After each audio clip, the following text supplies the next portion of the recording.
Dark in the city, night is a wire. See in the subway, earth is a fire.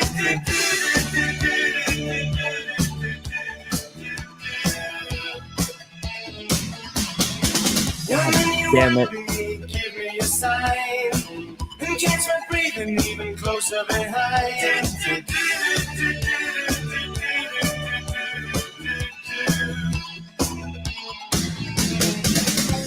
In touch with the ground, I'm on the hunt, I'm after you.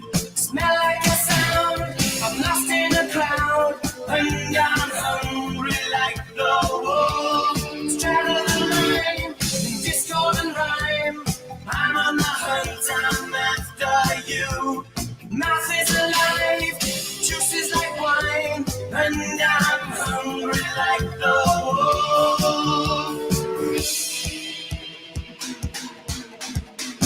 Stalk through the forest, too close to hide. I'll be upon you by the moonlight's side.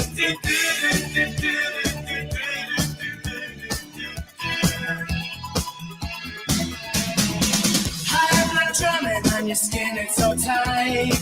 You feel my heat, I'm just a moment behind.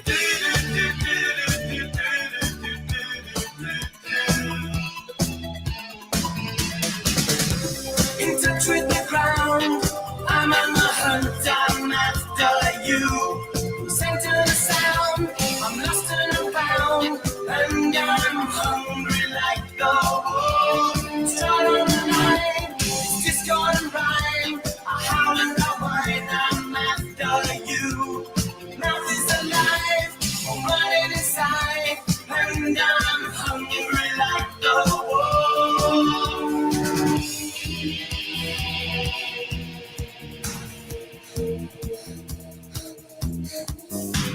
Pull it up, Timmy.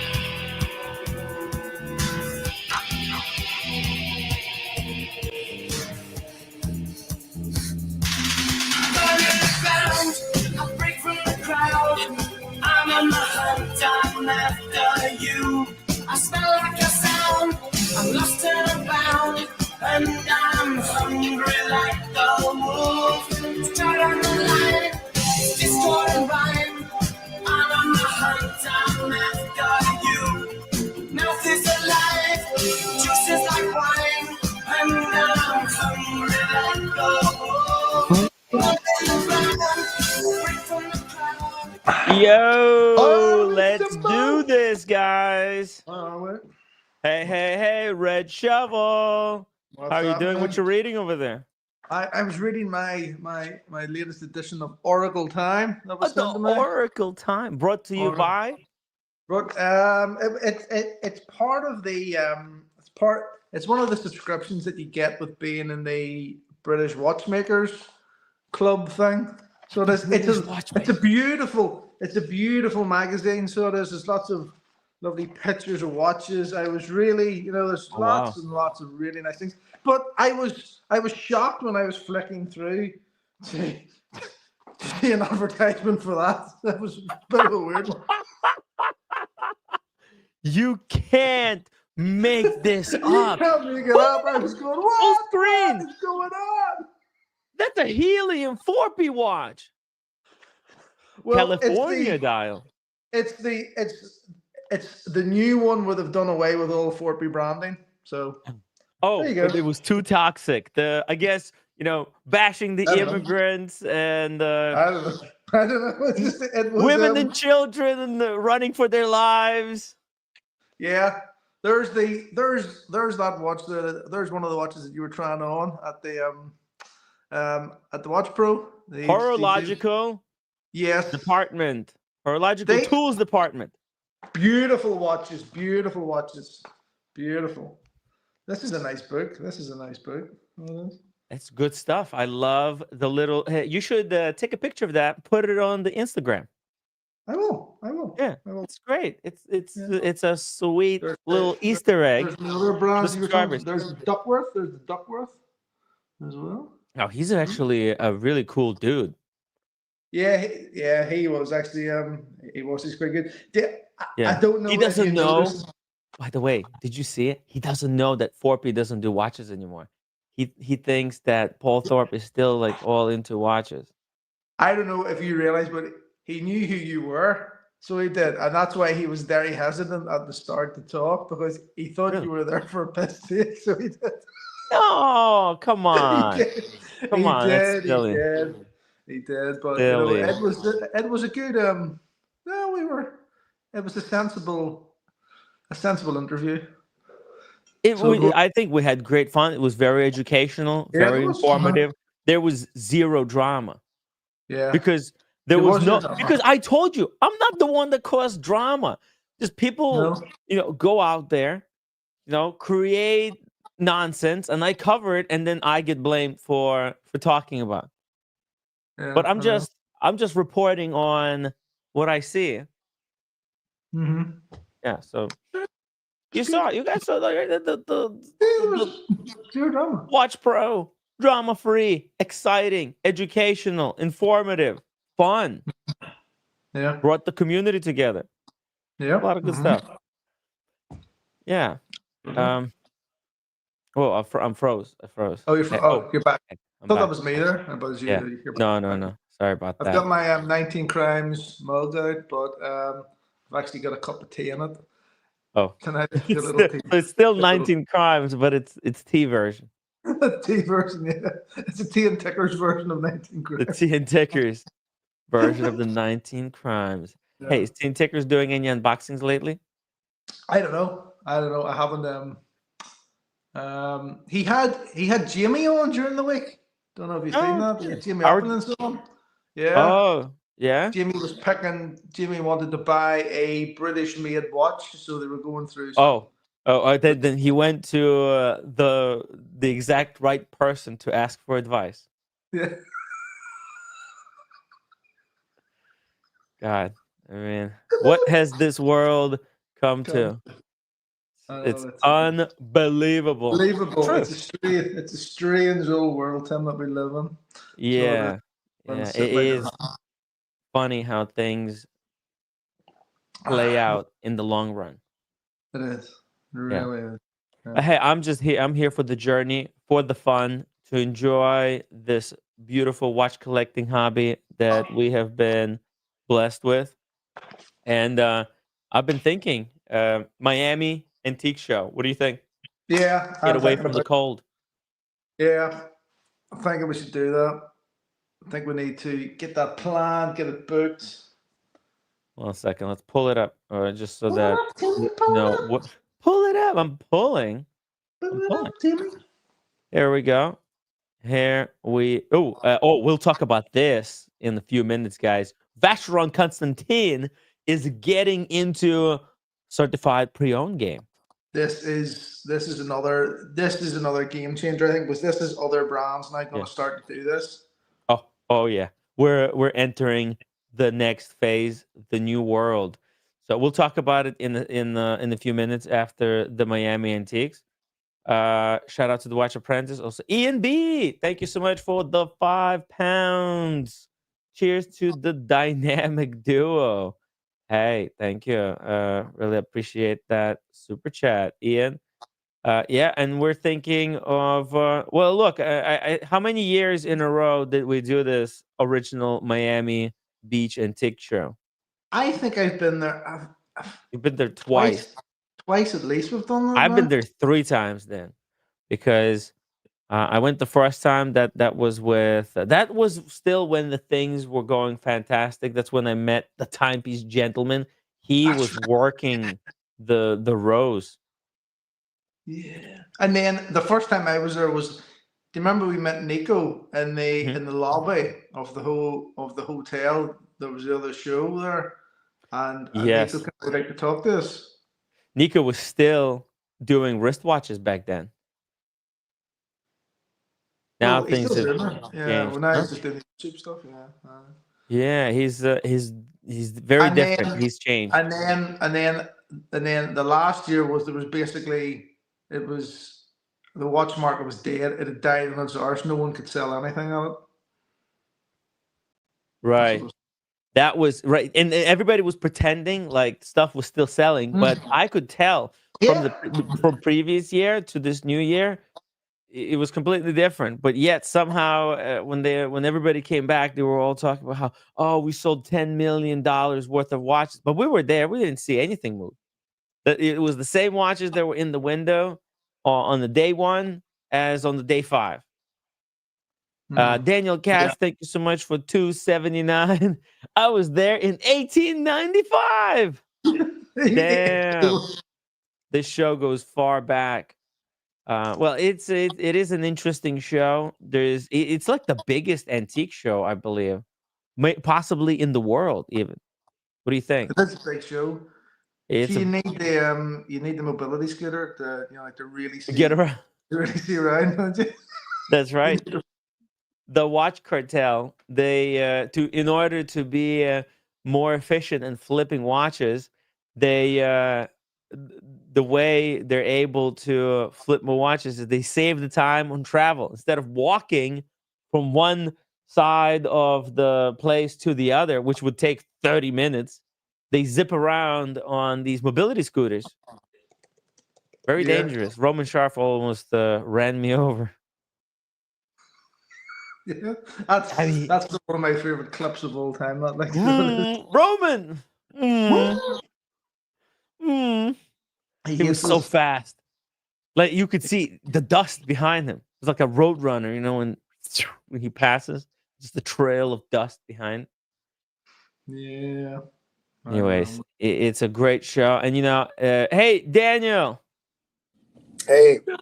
Hey. You've been with us to the Miami Antique Show once, right? It was once or twice. I was there once. I think Once. I drove red up a wall, but I was there once. Yes. Yeah, Okay. it was hard. No, that's where you done the handstand, Daniel, didn't you? Yeah, I did the headstand. Yeah. It was That's how epic. yeah. It was an epic headstand. Nobody Was could that- believe it. And there was like some crazy inspirational music in the background. Yeah, on probably it wasn't the hygiene wasn't good to just kind of do it on the road there, but I did it. Yeah. Yeah, Or on that was like the parquet. first time you've done it too. So when you said you're gonna do a headstand, I thought maybe it was the drinking talking. I didn't have enough to drink. I was okay. I know how to do a headstand. It was whatever. Some Yeah. days better than others. So yeah, Epic stuff. Epic stuff. really. But So yeah. Daniel, we've been thinking maybe we'll do it again. If anything, just to get out of the cold. It's in January 3 to 9 to 13. What is that? 4 or 5 days of wristwatch madness. Let me see about that because, the Notorious Sister, and then Yeah, now that you bought the Habring, you're probably not allowed to go anywhere for 3 years. no. If the Explorer One moves, is just to keep a cushion. I don't want to touch my other funds. Oh, So yeah, if the Explorer One moves, and Mhm. you see, Red, I'm not Mr. Super Rich. That's sorry, but it's just the way it is. Yeah, well, you're just not telling the truth, Daniel. You're just not telling the true value of the inheritance. It's 13.2 million. I drive Porsche, man. So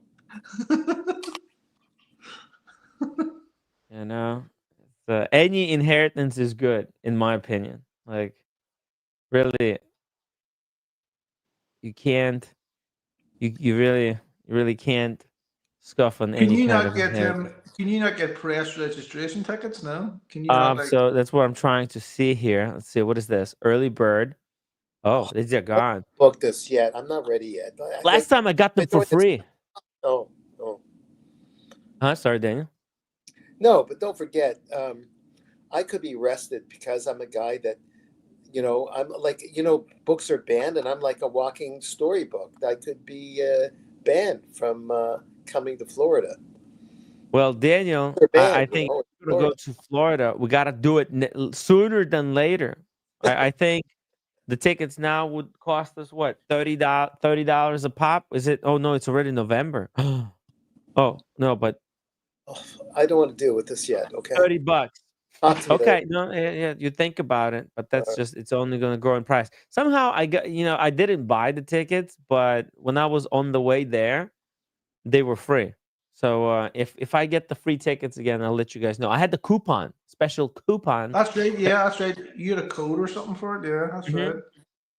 So when I get the code, I'll let everybody know regarding the tickets, the free tickets. so I do all this to go over to a show uh, to meet people that refuse to say hello to me. I won't get into it, but Well, that sort of Daniel, happened that in LA. Mind you, I'm really talking about one person. I won't get into it, oh, but from the dark side, so to speak. dark side. Yeah. Was Well, this I one of don't the know pin? dark Was this one side. of the I pin don't people? think this One of is the dark pin side people? has nothing to do with this. Sorry, Red. Okay. So I wonder what it was. One of the pin people, as I now call them, the pin The people. pin people. They Yeah, the might pin be. I'm people. not sure. And people, the dark side. This has nothing to do with anyone. This is just between us. I mean, Yeah, uh, it's between us. I've been doing this show for 3 years. If people find it fun, I would like people to chime in if they want me to do it again. Then Oh, we'll go. We're going to see some amazing stuff. There's watches. There's all the crazy antiques. There's all the interesting people from the industry. Like John Reardon is going to be there. Maybe we'll able to actually talk to him this time because when he came to the Barossa, he was so quick. He was. What I do remember is that registration, Mhm. in the hallway and registration with these gorgeous, gorgeous young women. They say, "I like your hat." That I do remember when I was there. Oh, Yeah, so they're yes. just trying And to be they nice. got you in for free because you lost your ticket. No, And no, I they meant said, no, it's okay. You don't have to pay again. We'll let you in. no. You don't know the full story there. It's just quickly. I'm on my way. I Uh-huh. forget where you were, but I guess you direct me how to get to the pavilion. You were there earlier. I was on my way to the place, the hall, Mhm. and I bumped into. You gave me good directions, and I Thank you. bumped into a young lady with a cart with wheels from Rochester, who had her own booth, and she was doing business there. And we got to talking. I was asking her directions, Uh-huh. and we got to talking, young lady, and says, you know, I think I like the conversation here, and she gave me a pass for 3 days, just like that. She gave me some card, which was a pass for. Wow, she gave you for Uh, free just Yeah. because she liked how you looked. He, she, The way I talked, I was just talking. I was being affable, almost as good, about 70% as good as Red Shovel. I was being about as affable. did you take her number? I think she was secretly trying Oh, to take you on a I date. wasn't being smart about that. She was like, you know, uh, she was, she was a pretty good looking lady, petite young lady, sharp. Uh, Would bang. I didn't. Let's not get like that. It's just saying that it could be, a date and just smart. Could be a romantic evening. Nothing wrong with Maybe that. A lot of people come to Miami for a romantic evening.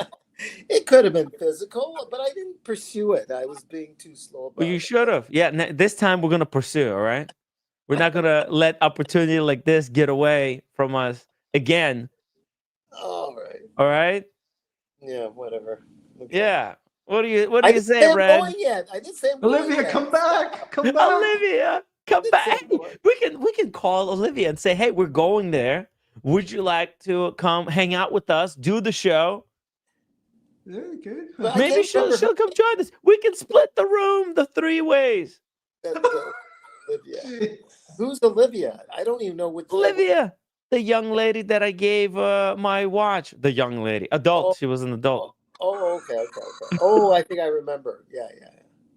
No, no, I mean of a legal age. I mean, she was Yeah. whatever. She was the best. She was really funny. We had great time with her. Olivia, come back. Let's do it again this time. Yeah. It's going to be even more fun. I remember Olivia now from the west, out west. Yes, I remember her. Yes, Yeah, that's her. right. Oh, yeah. She was there. She was there with her boyfriend, Tim, wasn't she? He just No, was no, that that. wasn't her boyfriend. She made it No, very Wasn't that? clear. she was with friends, Oh, joking around. She's it was a guy that she put in the friend zone because he wasn't that good yeah. looking. So she was looking for someone who was actually handsome to Was make she? her night. Was And then she? she was gonna go back, whatever. I mean, Oh, I don't know exactly what the no, I think circumstance there it's was. just someone that got some funds together. Like she's just trying to make funds to make ends meet between college or whatever and work. Whatever, yeah, And just to hang out in some free South day. Beach. Yeah, That's uh, what the South Beach is for great fun. yeah, but like when you got her online from her home, she was more humble, but still very very good spirits. Very humble But more and great humble when you spirit. got her from her home and she was talking to you. She's an outdoors person, interesting enough. Yeah. Canoe tripping, whatever. Like she's outdoors, and down to earth and all that. But it's If I wasn't so fat, I would go hiking with her in the summer. But well, I actually, hey that's the guys, kind of friend, right? I'm not huh? going to fool around with her, but I would respect her and if we cross paths, be a good friend, an older friend or something, but not get into the crazy let's have fun thing. Just this kind of I fun. was Daniel. You were trying to get in on Olivia as well. Come on, leave some girls for the rest of us. Jesus No, Christ, you had girls that were following you. stop it. We and can get Red, we can invite the wrist chick, You couldn't do it. and we can play the game. Let's get closer. table What talk. is this? You got a copy, don't you, Red? Now? Let's get. It's No, the. I didn't. Oh, It's is the this card the game game. you had? Is this the game you had in LA, Daniel? I gave you one. Yeah, it's for you No. and your daughter. I thought I'd give you one. No, I didn't get the game. No, I didn't. I thought Here. I left it on the table for you, man. It was for you. I said, Somebody "Yours." stole it. Somebody Here, check stole this it. out, All guys. right, wait a minute. You didn't get one that I've Red. got No, it. And, I didn't get okay, one. I got a I've pack got an right extra here. Red. It's okay, Red. Get I'll me give- one. Get me one from Miami. Get me one. Get me one from oh, Miami. now Bring I one gotta to go Miami. Damn.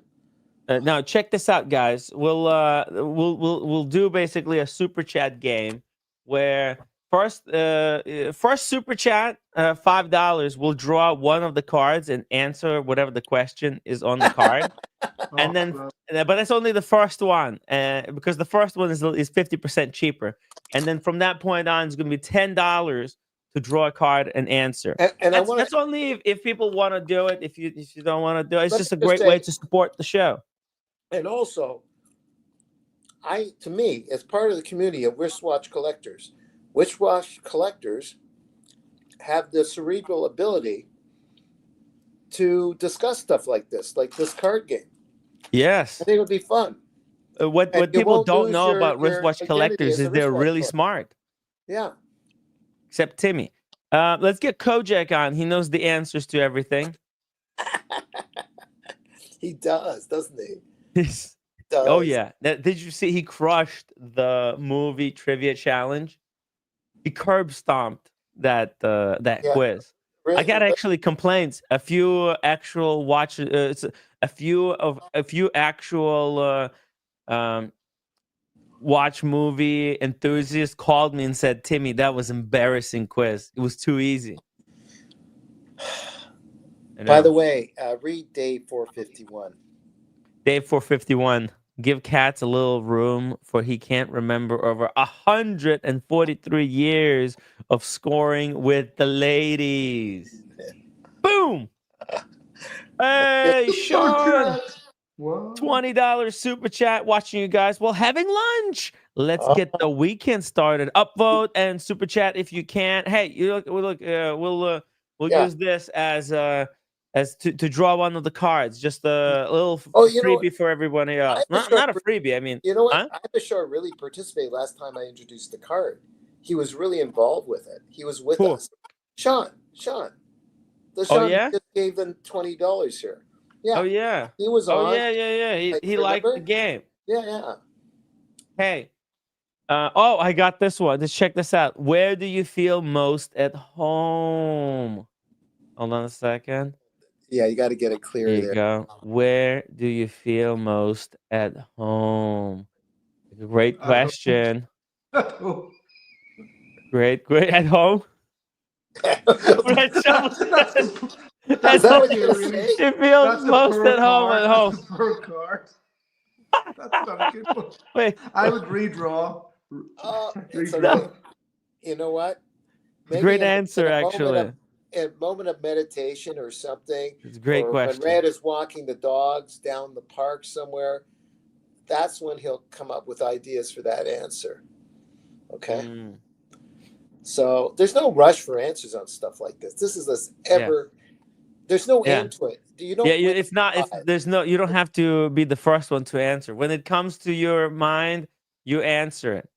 I'm Right. thinking about this as well. I don't have the answer yet. I have to. I have to consider. Since this is a freebie. But by the way, if you guys have an answer in the chat, you can put it in the chat. Okay. Kojik says, "Tim Wright, I play to win." But All great respects, Kojak.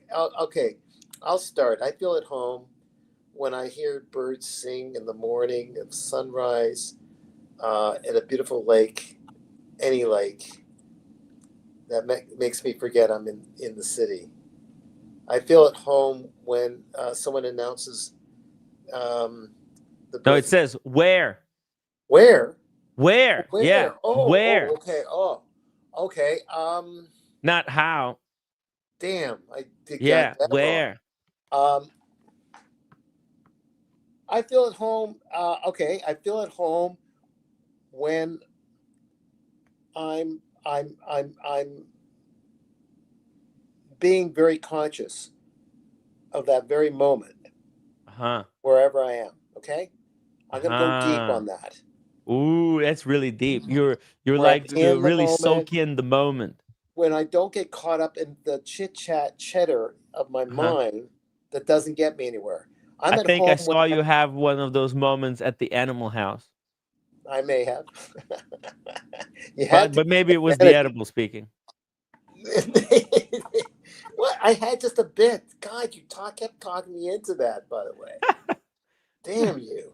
But I survived it. If that's my answer. If anyone wants to make a plug at it, that's just, Yeah, because we got so many thoughts going on in front of us at the same time. And exactly. that's me being at home. Where? It's that's pretty well anywhere. In a way, it's where it's like I said, like how I'm being in the moment. So where it could be anywhere. Okay, You know that's where I would feel most at home, where.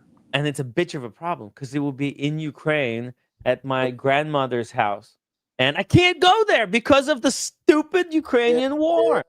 yeah, yeah, yeah. Yeah, it's just real pain in the ass. But luckily that house still stands. My uncle has been taking care of it. Oh, Unbelievable. True. by the way, is the animal house still standing, Red? Do you think? Oh no, I think it already fallen. It was already on the 30-degree angle It when was. we got It was there. starting to list. It was starting to list.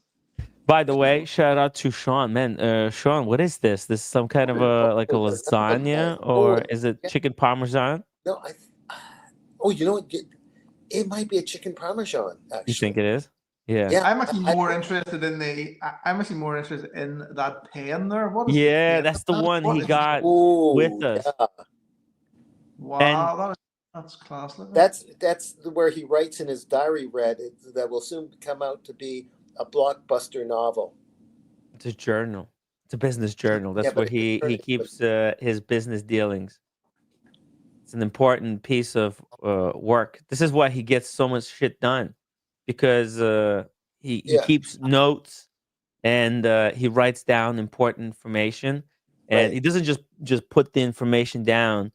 He writes it with a proper writing instrument, and that way it really sinks in. It's important, right? He Yeah, respects what he puts down on the paper. he writes it down and he actually does it. Unlike what Tim Yeah, writes it down, but you don't do it. I life gets in the way. I have so many plans, and I think people take me a little bit too seriously sometimes. They I'm should. on the show. I'm doing a show.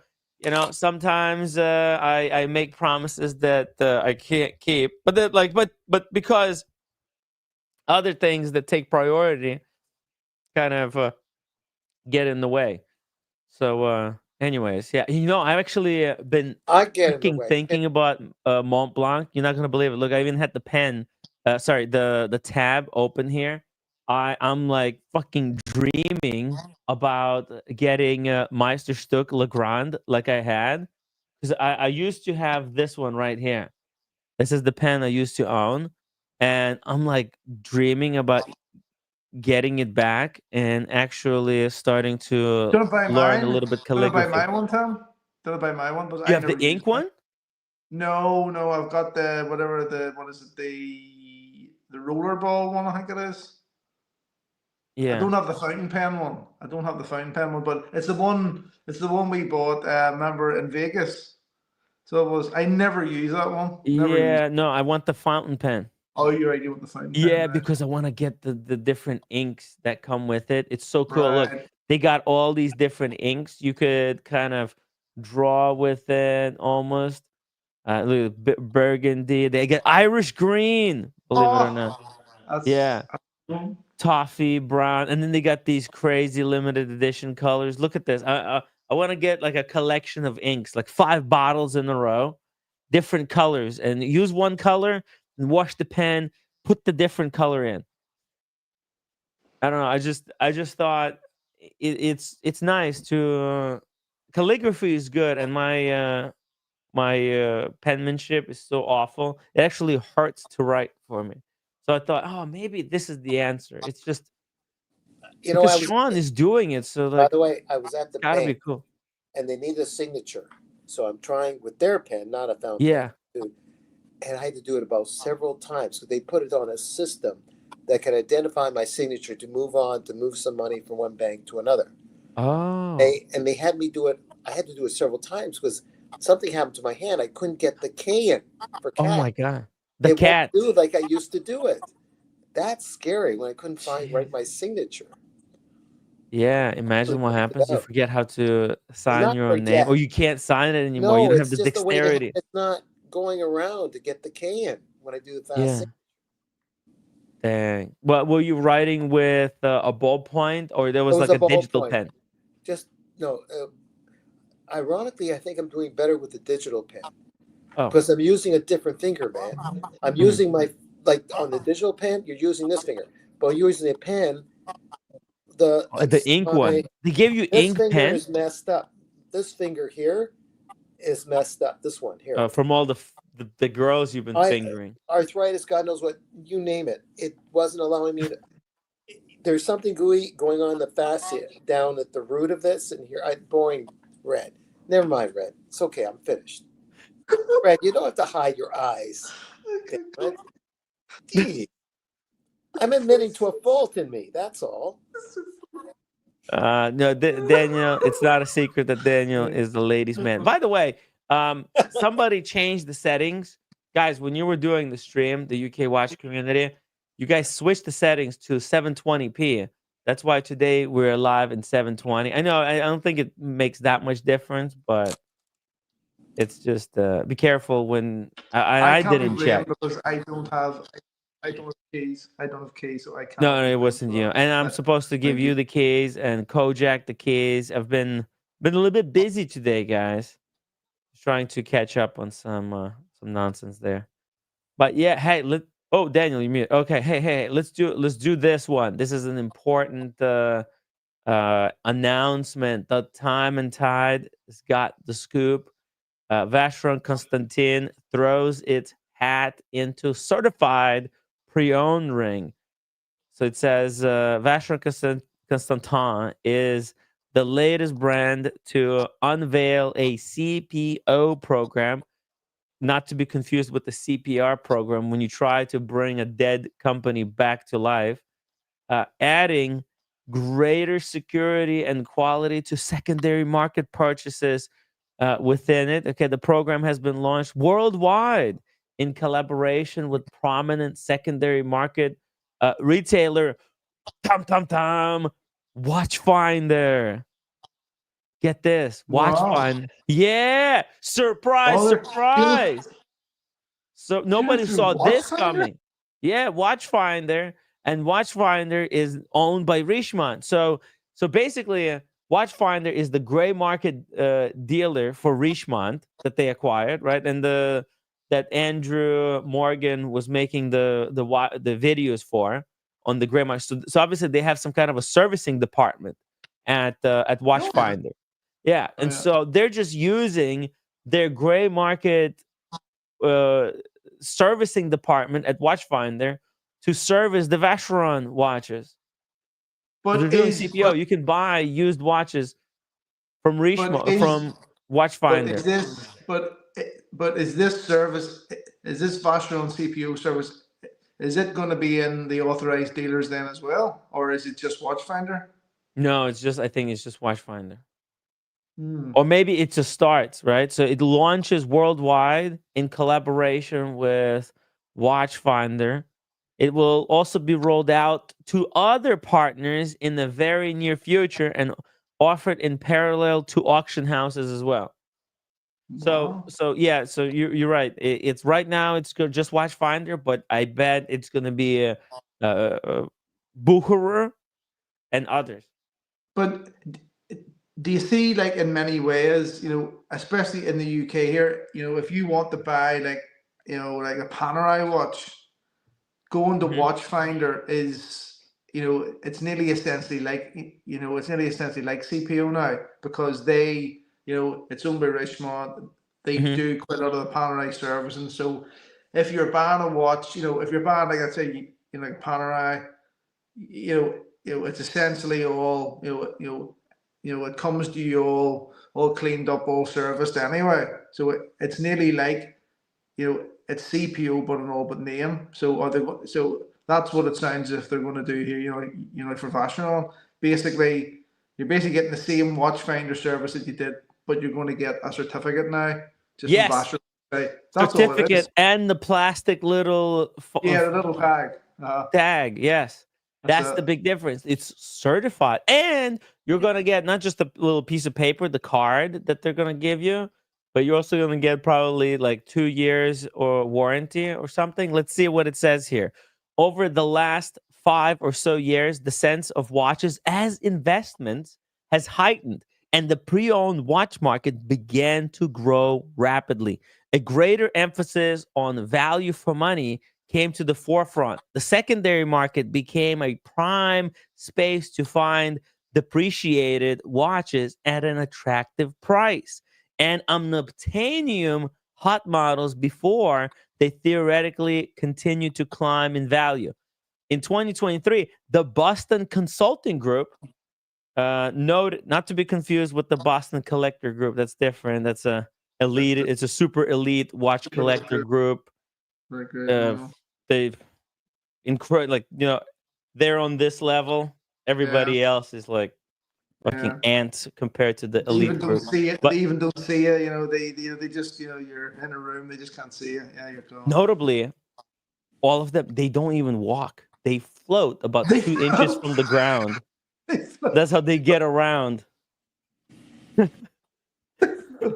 That's The, that's the article continues, noted that while pre-owned watch sales in 2021 is sold $25 billion.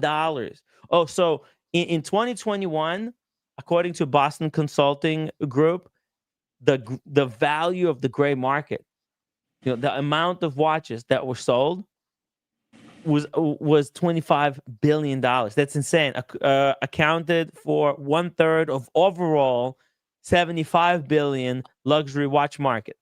The segment is growing fast and faster than the first-hand market because these watches, they don't expire. Unlike ramen soup that you buy and then you eat and it's gone, a wristwatch, when you buy it, it stays around sometimes for 100 years. It doesn't go anywhere. So these Swiss watch manufacturers, as they pump watches, they pump about like 25 million watches every single year. As they pump these out, these watches stay behind, and soon enough, and sooner than later, there's going to be so many. There's going to be an excess of wristwatches. Everybody's going to be drowning in wristwatches. They're going to have more than they could ever, use in their life, right? Anyone at any time, at most, needs only 2 watches. One really good piece and one a beater. That's at most. But so anyways, I think used watches are going to be huge because at some point I feel like these brands could cut the production. They could cut the number of watches they make and focus on servicing existing watches that they already produced. And that way Yeah. they can still make money by just recycling and reselling their old stock. And it would be a very sustainable business. PG says, I need 36. Hey, it's I would love 36 as well. It's a good number. But there's more than 36. Like they're making so many watches right now that everybody's having 10 piece, 20 piece, 30 piece, 40, 50 piece collections. It's too much. It's gotten out of hand. So no wonder that eventually these two will reach equilibrium, and because population has stopped growing. This is what a lot of people are not thinking about, right? Population, the human population on Earth, has almost hit a plateau, and I think maybe it's going to go up a little bit, but probably it's going to go down more than up, right? Like this planet can't support this many people, right? I mean, come on, there's limits to this stuff. You know what I'm saying, Red? But then it's fine. Elam's going to take us to Mars, so we'll just go. What, We're like fine, 3 people at the time? We're fine. We're fine. He'll work it out. He'll work it out. It's all good now that Well, Donald are there. Tim, we need enough Oh, good. people. Tim, we need enough people to service Red's cars. What's wrong? Look, Or the one good one. well, look, if that's true, and now Elon's gonna have all the money that he possibly need let's not. to do whatever he wants. So now, if he does, and we start populating Mars, and we build up a 6 billion population on Mars, then that, you know what, that'd be great for the watch market. But it's only going to be great for the future watch market, not the existing one, because Mars is going to have a completely different dial system. I don't know. I don't think there's 24 hours in a day on Mars. It's some weird number, right? Like 36 or. Well, yeah, because it's a bigger many planet. Tim, it's a bigger planet. Yeah. For crying out How loud. many hours in a day is there on Mars? It's a good question. It doesn't matter. You're only saying that in relation to the number of hours in the day here. So you could decide, if you're going on the planet, you could decide how many hours there was in the day. Who's to decide? It's only relevant to what a day is here. You got a good point. Decided. And how long is an hour? Like the whole thing is different over there. No, well, look, actually, a day there is just 37 minutes longer. What a pain in the ass. What are you gonna have? 12 hours plus like 50. Oh my god, the watch is gonna suck on Mars because they're not gonna even have a even number of minutes. There's 60 minutes in every hour except at the 12 hour where there's only 37 minutes. Just the cost for servicing to send the watch back to Earth and get it done. I just don't know if they've worked out the supply chain of transportation back and forth between Mars and Earth. Well, we'll see. What did PG just say? PG says, Tim, this is decided science. 1 watch on Earth equals 2.25 watches on Mars. Hey, the wrist chick says, I bet Swatch will want to make a Mars watch. And these watchmakers better get in on this. That's the one you stole off me, Tim. So it was, wasn't it? The Mission to Mars one, wasn't it? The Mission to Mars. That's the one I got in Vegas, wasn't it? Yeah. Did you give it to me? Yeah. No, remember we got the remember the moon watches? Yeah, we got the first two, or the first Yes. three. And then didn't you want to I was gonna remember I was gonna send one to Parm and you wanted to give it to somebody else or something. Yeah. Yeah, so you took the Mars one off me and I sent him the Jupiter one. So, Yeah. That was I think you got the Mars one though, right? Yeah, you traded with me. yeah, But that's Parm right. wanted the Jupiter, right? He didn't want the Mars. I think you wanted the Jupiter one anyway. That's right. Yeah. And then remember we went back the next day and they wouldn't sell us anymore. I know, right? Like they blacklisted us. Oh, they remembered us. Oh, it's these two fatzos. We remember you from yesterday. Only one per person, sir. Get out of the line. Man, we even waited for like an hour. We thought that was tragic. that man. was mean. It was tragic, you know. Because we didn't even keep them. We gave to proper people who wanted them more than we did. Yeah, that's right. Yeah. And they thought, but you know, they obviously thought that we were flipping them. You know, like that was it. They thought that Yeah, we were but yeah, we're just They- giving them away for But they- free. when you say proper people, that's usually a phrase that Red uses, right? When you give Proper people. the proper people, no one really uses that phrase, do they? Except for Red, proper people. There's nothing wrong with it. It's Northern Ireland It's kind saying. of original. It's kind of cool. Yeah, I'll it's a adopt- if saying it- from Northern Ireland, right? If Red doesn't mind, I'll adopt it because I kind of like it. That when you. Oh no, Daniel, don't adopt anymore. Your inheritance won't be able to handle this many kids. I see. Okay. I don't know. Vacheron. Oh. So, anyways, Vacheron Constantin CPO Watchfinder is a natural partner for Vacheron Who? Who? to roll out this program as it's owned by time and time? Richemont. Yeah, this is a brilliant move, I think. They're just basically making it official. Like Oh, I see. Okay. Oh, they've gotcha. been doing the CPO, Yeah. but like they're by following in Rolex footstep, by adding the little tag, right? It's plastic little piece. It costs them nothing to make, and the little card, it makes it official. It's like a in-house movement, and boom, you suddenly the brand becomes more viable. Funnily enough, when I was at Vacheron like 2 years ago at an event, they were selling used watches, but their back catalog is not that great. Like Vacheron, they think they're Patek, but a lot of their older watches, they're kind of not that great. But still, I mean, it's appreciated that they're doing it. I think maybe it was like my taste wasn't ready for it yet, and maybe also because it was so expensive. Man, they wanted an arm and a leg for their refurbished watches.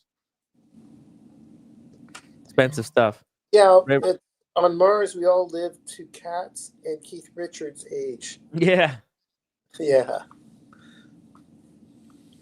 Dr. Bob's Nightmare says German engineering is par excellent, hence red Jettas. Huh. Red Jetta. Guys, Red I'm gonna be Is that a saying- Volkswagen he's talking about? Is that a Volkswagen Jetta? he's Jetta. talking about? Yeah, Oh, I think this yes. is something. I think this is something that they said that Tim G drives. I don't know how if they knew that was his car or if Blondie saw it or somebody saw it, but that's something that he was attacked over and over for. A little off topic.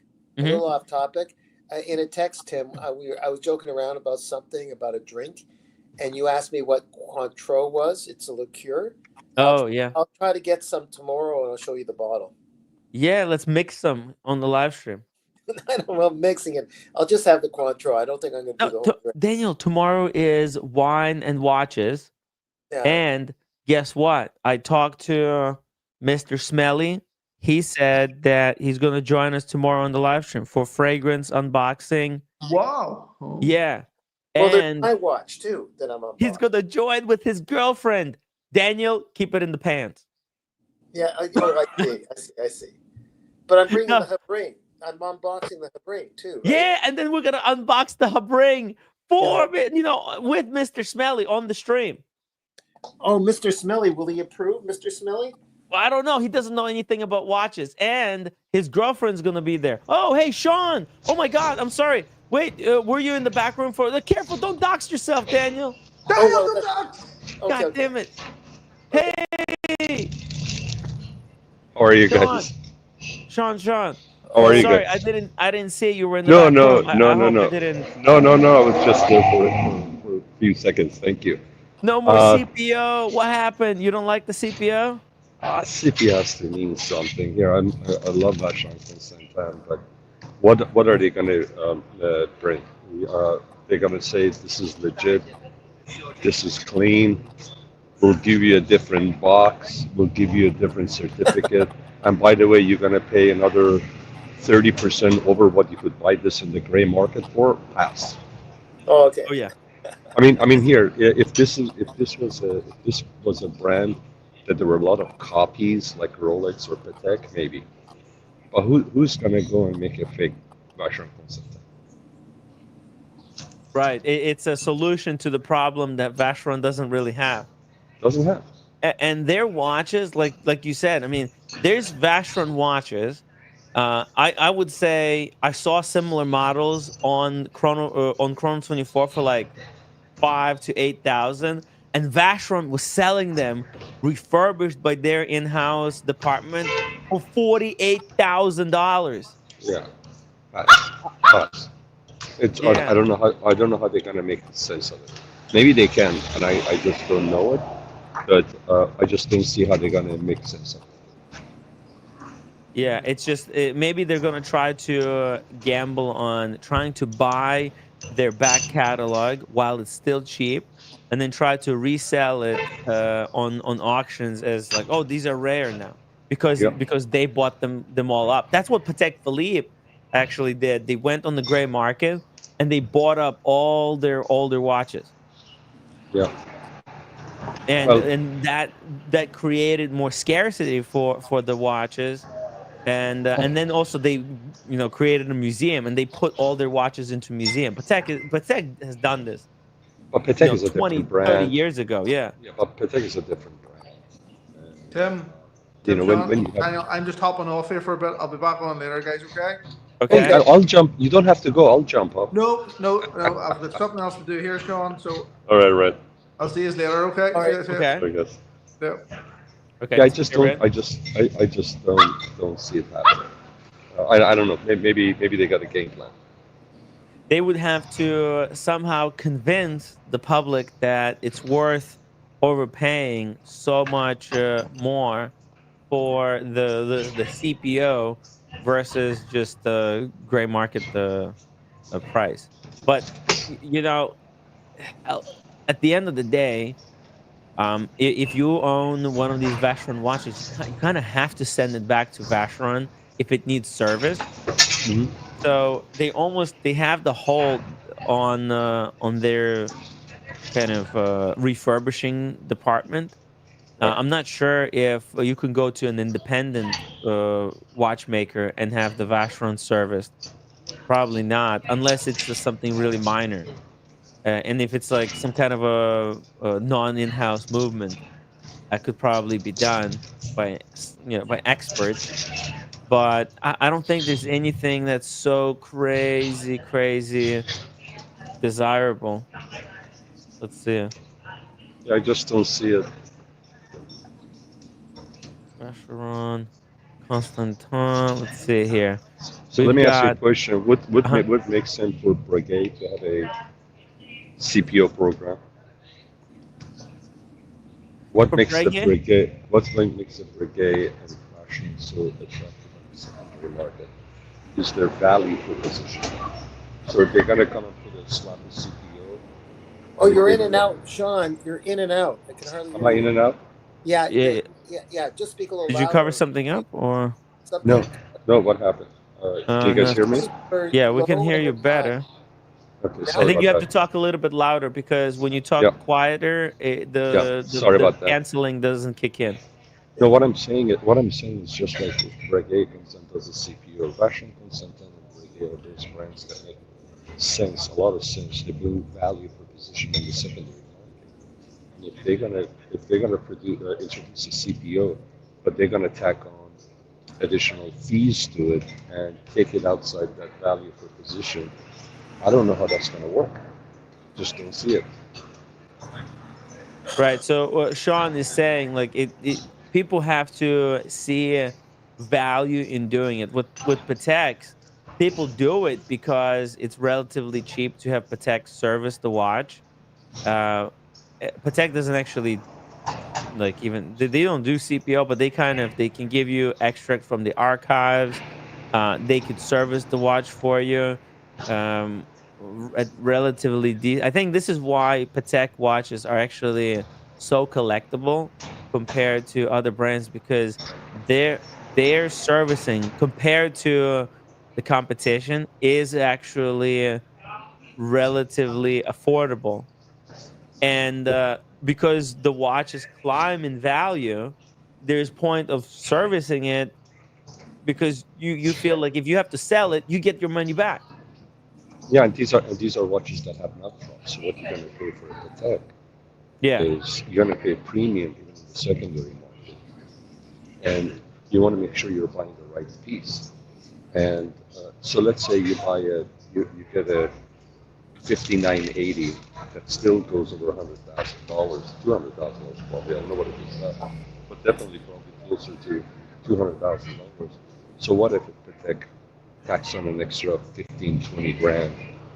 Um, you're spending that kind of money. You're going to pay an extra 10, 15%, and you're getting the validated piece.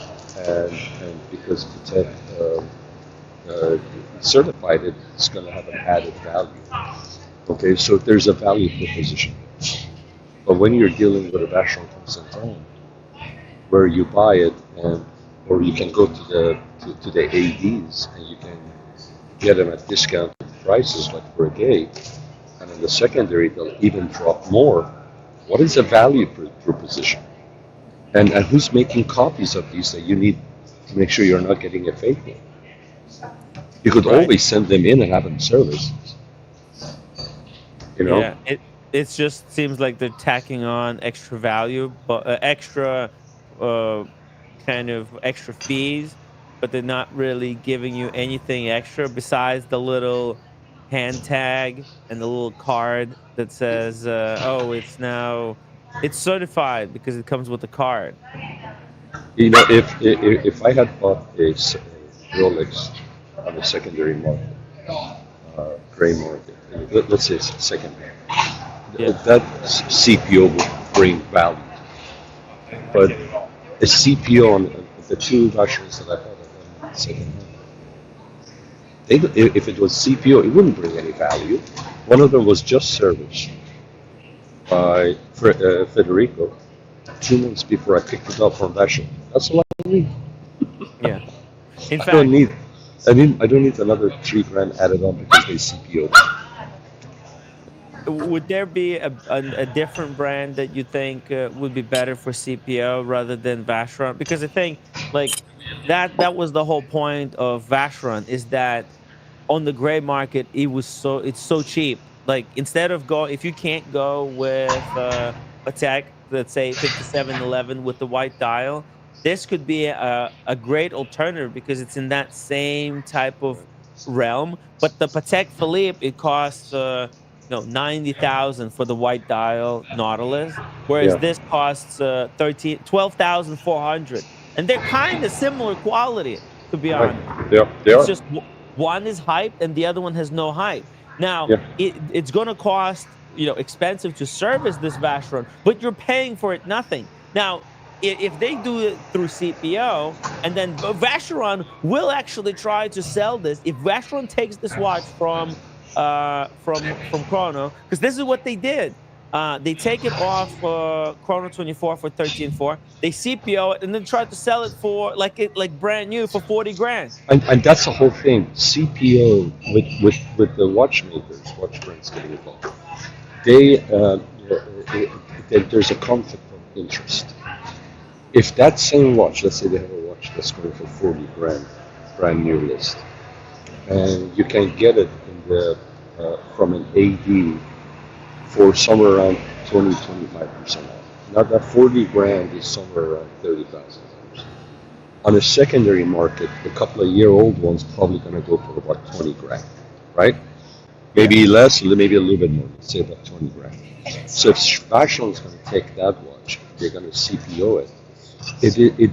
It behooves them to sell it as close to the 40 grand as possible, because if they cheap sell it, they're hurting their own brand, because they have the brand new ones out there that they're still making. Yes. So, and what they're gonna They're gonna push that number up as much as they can. They're gonna have to push that number up. yeah. And do you think then people will see it? For example, if Vacheron buys this watch back, services it, and then tries to sell it through their CPO program for, let's say, 30,000, would people then? And it's probably this. What might happen is that just regular people who don't know anything, they'll see Vacheron has it on CPO for 30, but then they look on Chrono 24 and it's only 12,400. And maybe that could be something that could be enticing for a lot of people, because they might feel like they're getting a great deal. Like, look at what a discount. But obviously they're not going to be buying the Vacheron from Vacheron one, but they'll be buying it from the gray market, thereby depleting the number of loose Vacherons out there. Could this be a kind of a three-dimensional move? Obviously, Vacheron would want their clients to buy new stuff from them, but could this kind of maybe people don't want to get the new one and these are so cheap, and maybe this way Vacheron can just convince people, to just general collectors out there, like, well, I never thought of Vacheron, but because Vacheron is doing the program now and they're buying up all the pieces, maybe I'll buy one cheap while they're still out here, because maybe in 5 years, as this CPO picks up, this Vacheron could be going for 40,000. I don't know if the people are gonna think that way. The only thing I'm thinking is, if somebody, this is their entry point to Vacheron, because they want Sean, to your dabble audio into. is really bad right now. I don't know why. Maybe Sorry, reboot, 'cause sorry. this is an important answer that you're giving. Is it still bad? Yeah, it's just really, I don't know why. I don't have my regular Yeah, I think earphones on. you're trying Sorry to be about that. subtle in a restaurant, and you're doing Yeah. respect to the people around you. And I sort of hear you, but I can't. It's okay as long as Tim can hear you. It's okay. I'm not. Sorry about that. If you guys can't hear me, then I'll just jump off, and when I get in the car, I'll call you guys. Is this better or not? No, it's No? somehow. Okay. All right. It's So glitchy. so let me jump off, and when I get in the car, I'll call you guys. Okay. Okay. All right. See you. Okay. Bye-bye. Sorry, because it's important answer. By And the I way- don't By I the way, want it to be. Oh, yeah. Let's see here. Oh. Vacheron, very nice. no. Oh no, it's Gerard Perigo. George, where to go? I'm wearing. Yeah. By the way, I went to. Can you hear me? I'll call you later. Yeah, we can hear you a little bit. Yeah. I'll call you later. Okay. Okay. Bye. Okay. All right. Tim, Yeah, because I think it's better to can you get him with explain the it to good me, what- audio, because it's. Can you explain a little bit? I was half asleep. Can you explain a little bit what, like, the CPO is redundant, I guess, for VC. That was my guess from him, because the whole point of CPO, you correct me if I got it wrong. The whole Mhm. point of CPO is certified pre-owned, is that you're getting it authenticated. It's not a fake watch. That's the whole Yes. point. And you're paying extra Yeah. money for that. But since you're not getting so many of those stolen watches, flipped or whatever, you don't need that protection. Nobody's Just get making the gray fake market. Vacherons. Pardon me? Nobody's making fake Vacherons. Okay, that's what's my question. Okay. Yeah, it's Okay. it's that. So it defeats It's the not purpose. it's not a popular enough model to Yeah. fake. And so Um, you don't need the CPO then. You don't really need the CPO, no, because you can already, everything you can get, you can already do. The CPO is just the little tag and Yeah. the little card and the ceremoniousness of, it's like a And, ceremony. well, peace of mind. You're paying for peace of mind. Well, no, but if you The it- buyer, I mean. The buyer. I mean. you bought from Watchfinder a Vacheron Constantin, you would Right. know that it's authentic. There's no, you don't need a okay. card and the little hand tag Oh, I see. Okay. because they already do the service, right? Or if you bought it, yeah, because Watchfinder sells them. Let's see it. Let's go to Watchfinder. And they're pretty efficient. They've been pretty efficient, Watchfinder, and Okay. yeah. Well, let's see. Let's go Watchfinder. Yeah, they're owned by Richemont, so and they're a very big gray market dealer. Yeah. Let's see. New arrivals, blah blah blah. Rolexes. I want to see Vacherons. How do I? Okay, buy. Let's see. Where's Vacheron 47? That's not that many. They got 47 Vacherons here.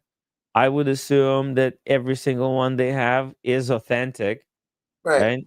But it doesn't come with a little certificate and a hand tag. But I guess now they're gonna say, okay, because this is our proper partner, it will give you the 2 years warranty from the manufacturer, right? So like this watch right here, this is actually the one used in the promo, I'm guessing, right? It's available right now for sale. Guys, check this out. See, this is the watch. You see that? Before you know it, you're going to try to talk me into getting it. I'm not getting it. It's actually a very good looking watch, Daniel. I know. I understand. I think this is a sleeper. People are underestimating this piece. It's only 15,000, not 15,500 for this Vacheron overseas. I mean, there's people buying a 321 Speedmaster right now for the same money. Yeah. Why not go with something like this, something a little bit more special? Okay, hey Sean, let's test your audio. Is this better? Oh God.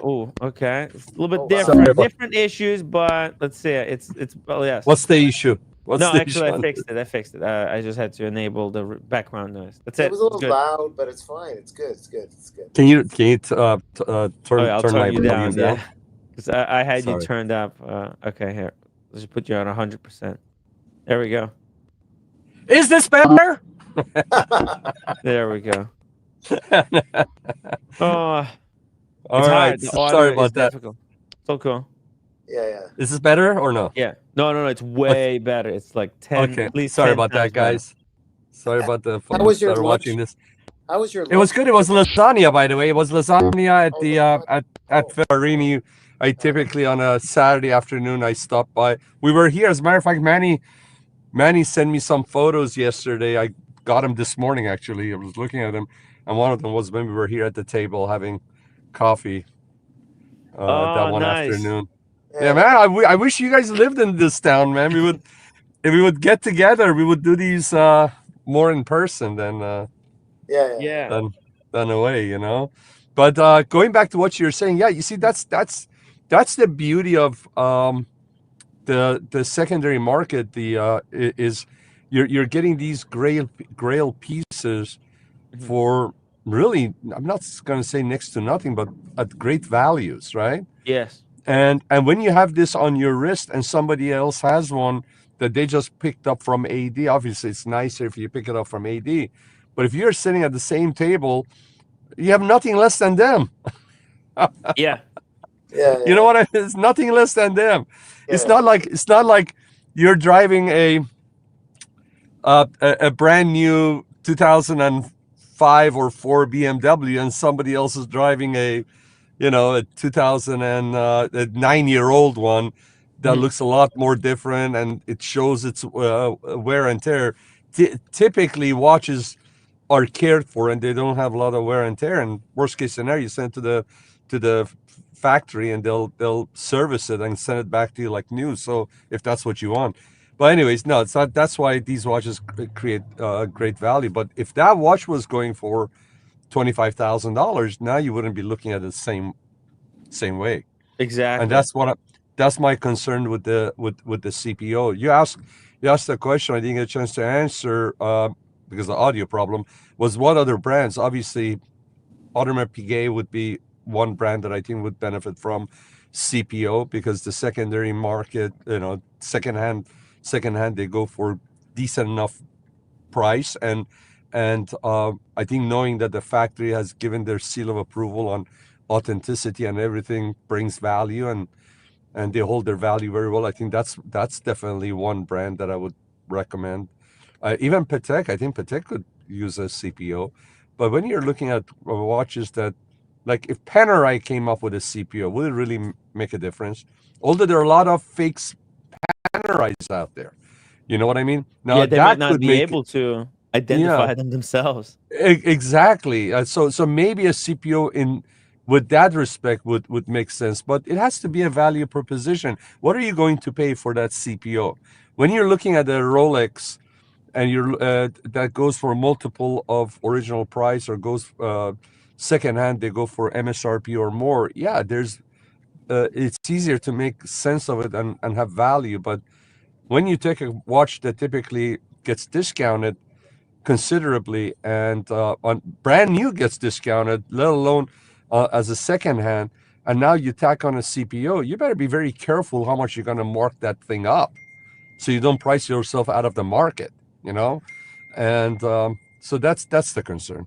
Unless if the way they could do this, the proper and what the proper way for this would be is for them to, let's say, buy these pieces up at Hmm. whatever they're going for. Let's say here it's 12,400 for this one, but I'm not sure what the market price for these are.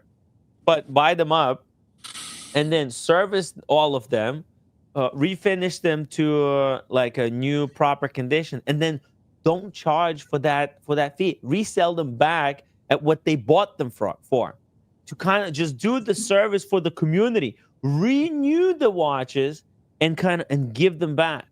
But why should they do that? Because now you're selling a I'll tell watch you that why. was Yeah.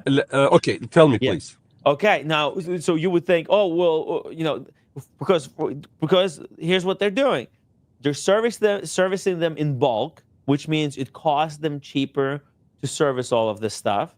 Also, they're validating all these pieces, because this watch might sit here for But what good is 12,400. it It will for never Vacheron? sell. What good is it for Vacheron if they do that? What good is that they pull their stock back. Okay, they pull all these because this makes the brand look bad when their watches are sitting on the gray market, on eBay, on Chrono24 for cheap, and it But makes the brand look like it's I know, the but you're affordable one. saying, you're saying pull it in, service it, and then sell it at what you bought it for. So you haven't added anything to the selling price. So you're even making it worse, because now you're selling that watch with your own blessing at a depressed price. So you're But even digging a bigger hole for yourself. no, but I you're don't know if that selling would it make sense. to someone who will really appreciate it. You're selling it for cheap. No, They're talking about a no. So perfect I world. don't see that. So here's the thing. Well, how much is this watch? How much was that watch, the overseas with a bracelet, going It for? What was was the like, price on? it was say around the same price, like 12,000 something. Let's see. So the overseas with Yeah. a bracelet was 12,000. Yeah, it was. What's the brand new one go 12,400. for? What was brand new one going for? Well, the new model of that watch is going for like 30 grand. 26,000, I believe. 26,000. Okay. And Yeah. then so you figure these guys that got this, first of all, Chrono24, somewhere around 7 to 10%, they're already priced higher than average, right? Mhm. So then that whoever is selling it probably has 15% in there, 20%, let's say. So Mhm. let's do the math. If it's going for 13 grand, Yeah. right off the bat, you got about 7%, right? Mhm. So 7% is $1,000. Mhm. All right. So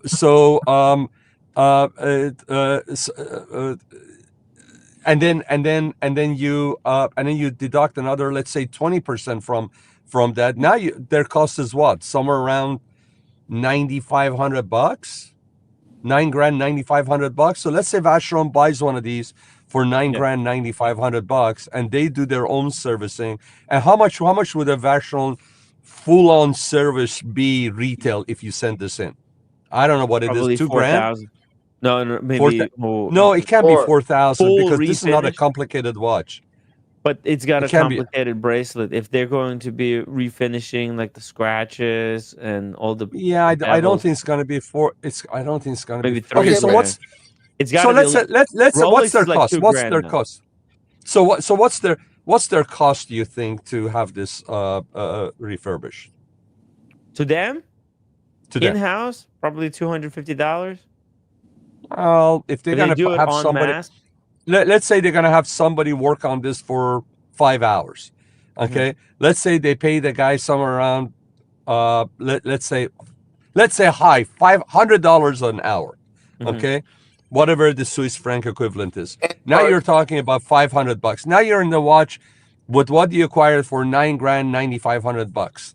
Okay, so you're saying go back in there and sell it for 13 grand, But which is I what they're going for right now. or auction it off.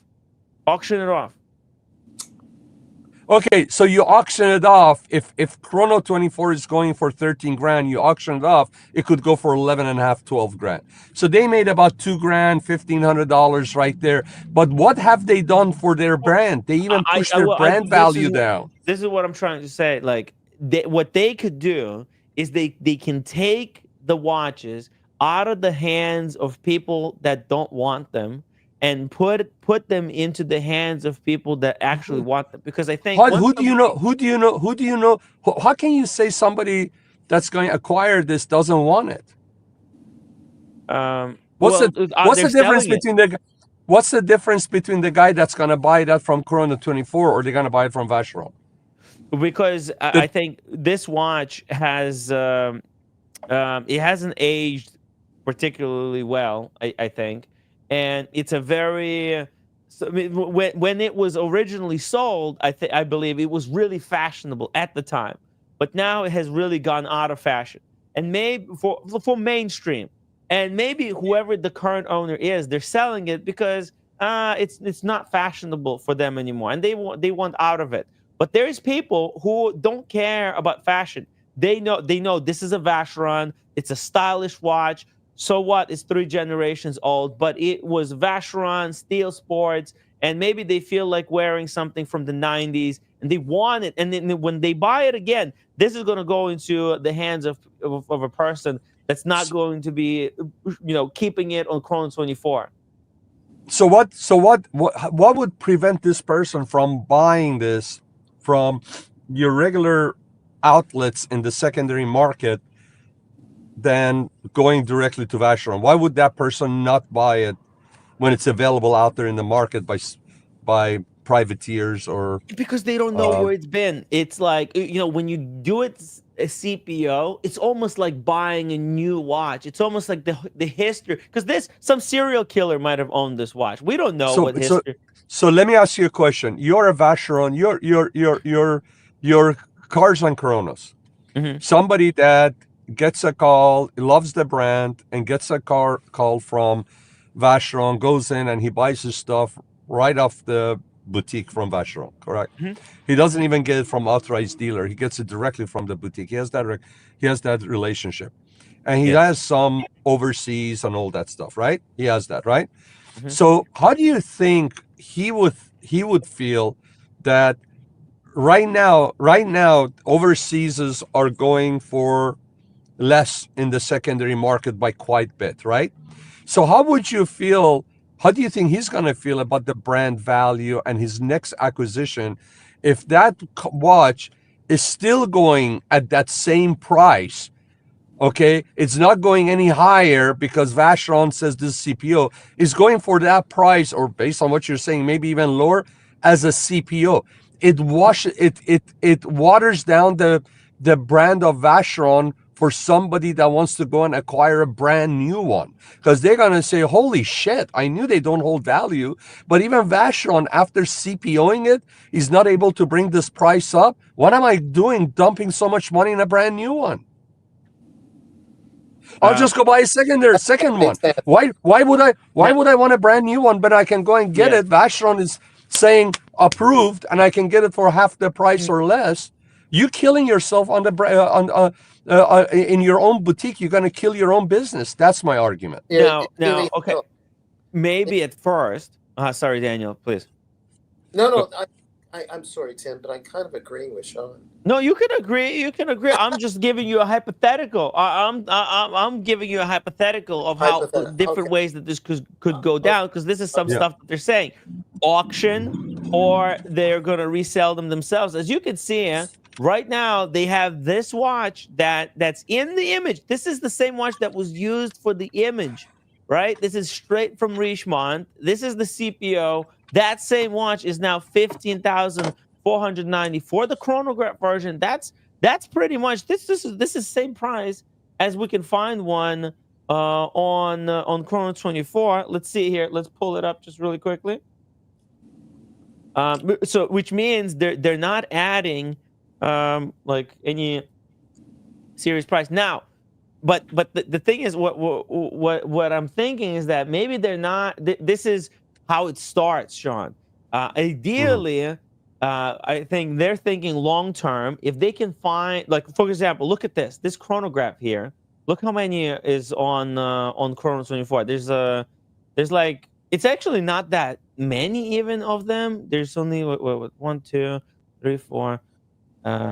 Plus 8. There's 12 of them available with this kind of a black dial, and they're all around 15,000 US in price. Now, this doesn't, like, how do you increase the prices of these watches? Because these are great quality watches. These are no different than Patek Philippe chronograph. Okay, it may be slightly different, but the craftsmanship, these are done by masters of watchmaking.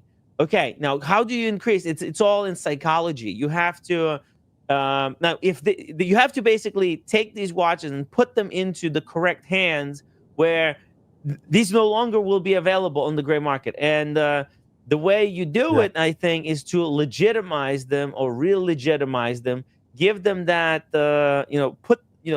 circulate them, recirculate them through your in-house service so that they're gone, and that's going to create illusion of scarcity. You will no longer be able to go, maybe there's going to be one available here for 30,000.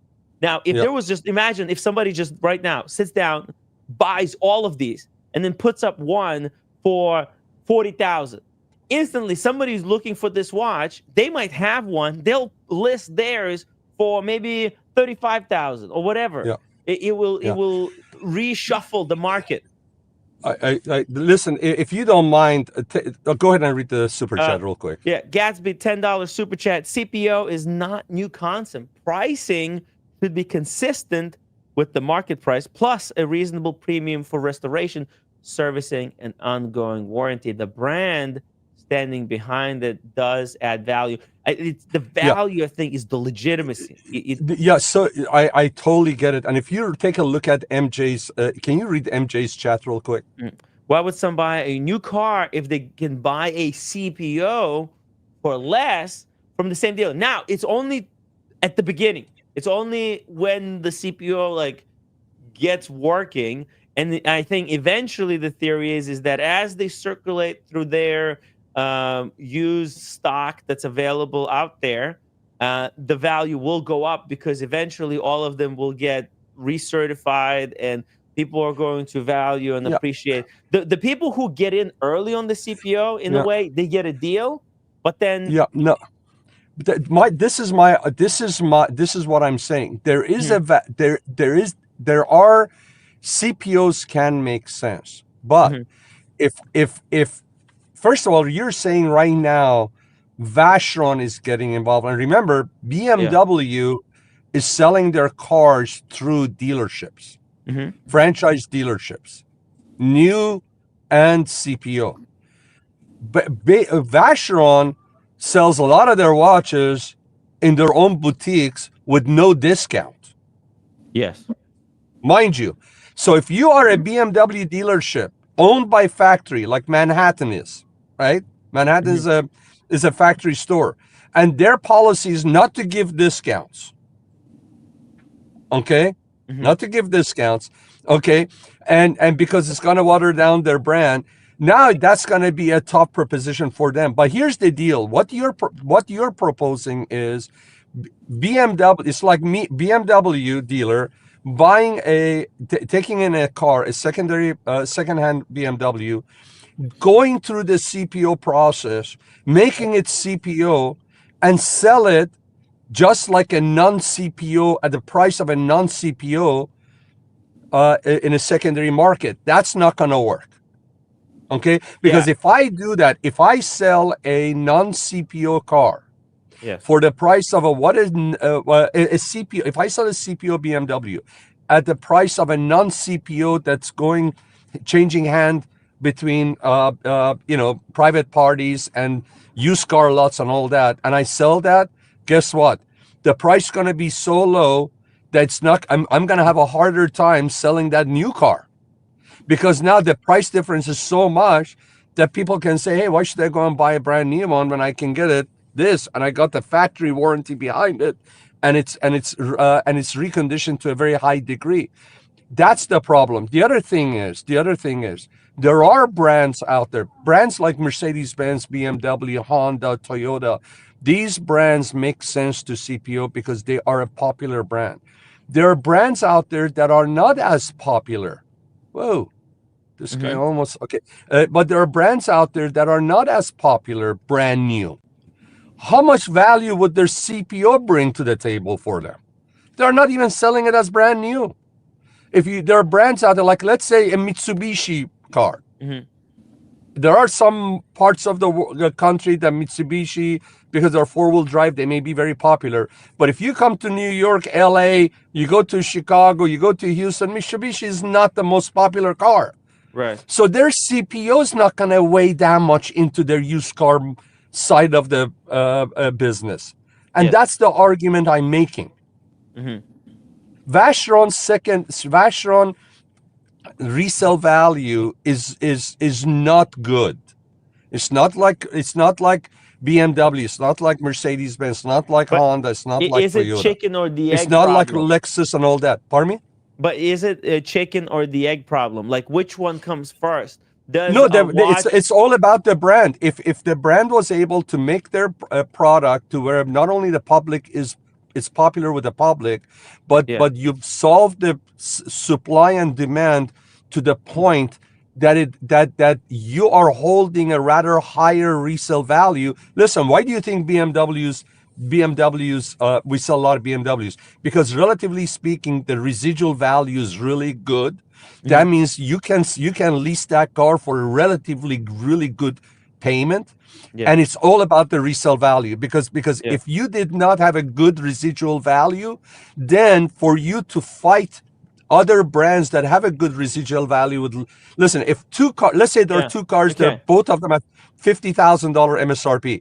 The car that has a better resale value, your lease payment's going to be less. Why? Because on lease, you pay for the part of the car that depreciates.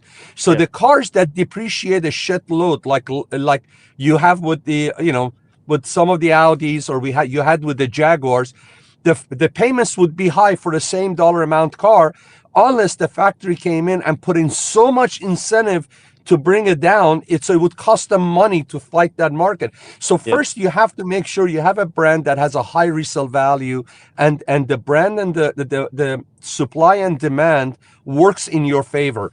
Rolex has done that. Patek has done that. Vacheron hasn't done that. Audemars Piguet has done that. So that's the first thing. So if you have that brand, then you can drive whatever direction you want to go with your CPO. But if you're a brand that right off the bat, brand new, there's a lot of discounts and there isn't a lot of demand for your car, but some of your cars come back to you and go into the market as secondhand after 3, 4, 5 years, and they're already cheap, what does a CPO thing do for you? And that's my argument. And then the other thing is, if Vacheron, you're coming from the other side. I understand. You're looking at it from the value, and because you're looking at it from the car perspective, where cars, there is, like, for example, like BMW, it's a quality car, and the quality of the car is actually logically linked with the price of the car. There's actually, like, there's a reason why car costs so much, because of its quality, and you can directly point at, like, what costs, where did the cost is coming from. Now with Yeah, and it's watches, all cost is about the arbitrary. perception, right?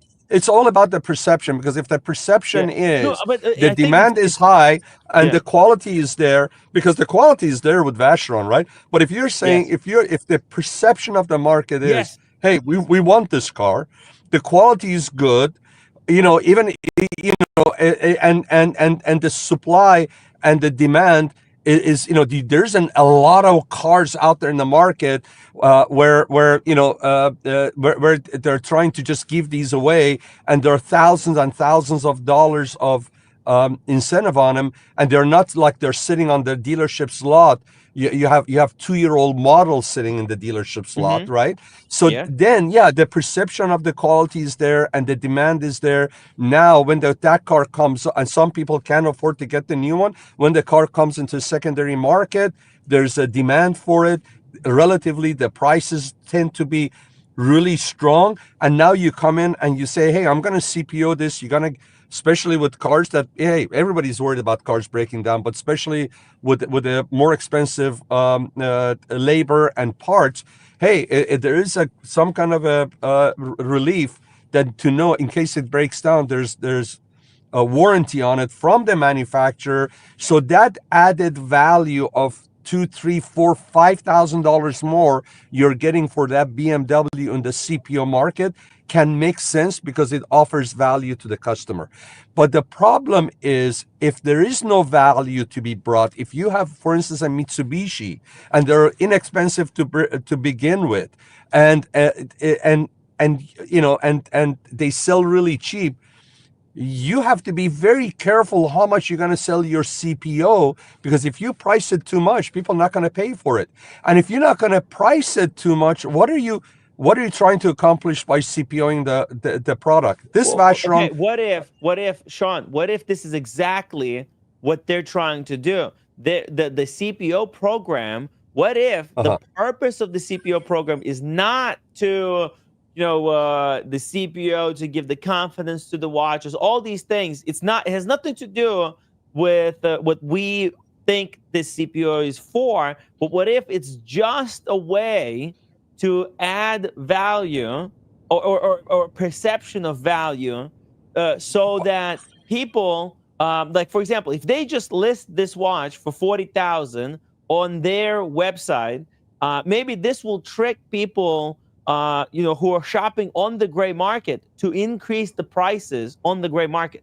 Like, if Vacheron starts selling this watch for $40,000, people either going to look at that, oh, Vacheron is selling this for $40,000. I can pick it up on the Chrono 24 for $14,000, and they'll buy this watch away, and they will exhaust the supply on the secondary market, thereby increasing the demand and scarcity of these watches, and increasing their value on the gray market. And then but on the other, who are buying the new watches, they will look and say, hey, look at this, Vacheron holds good value on the gray market.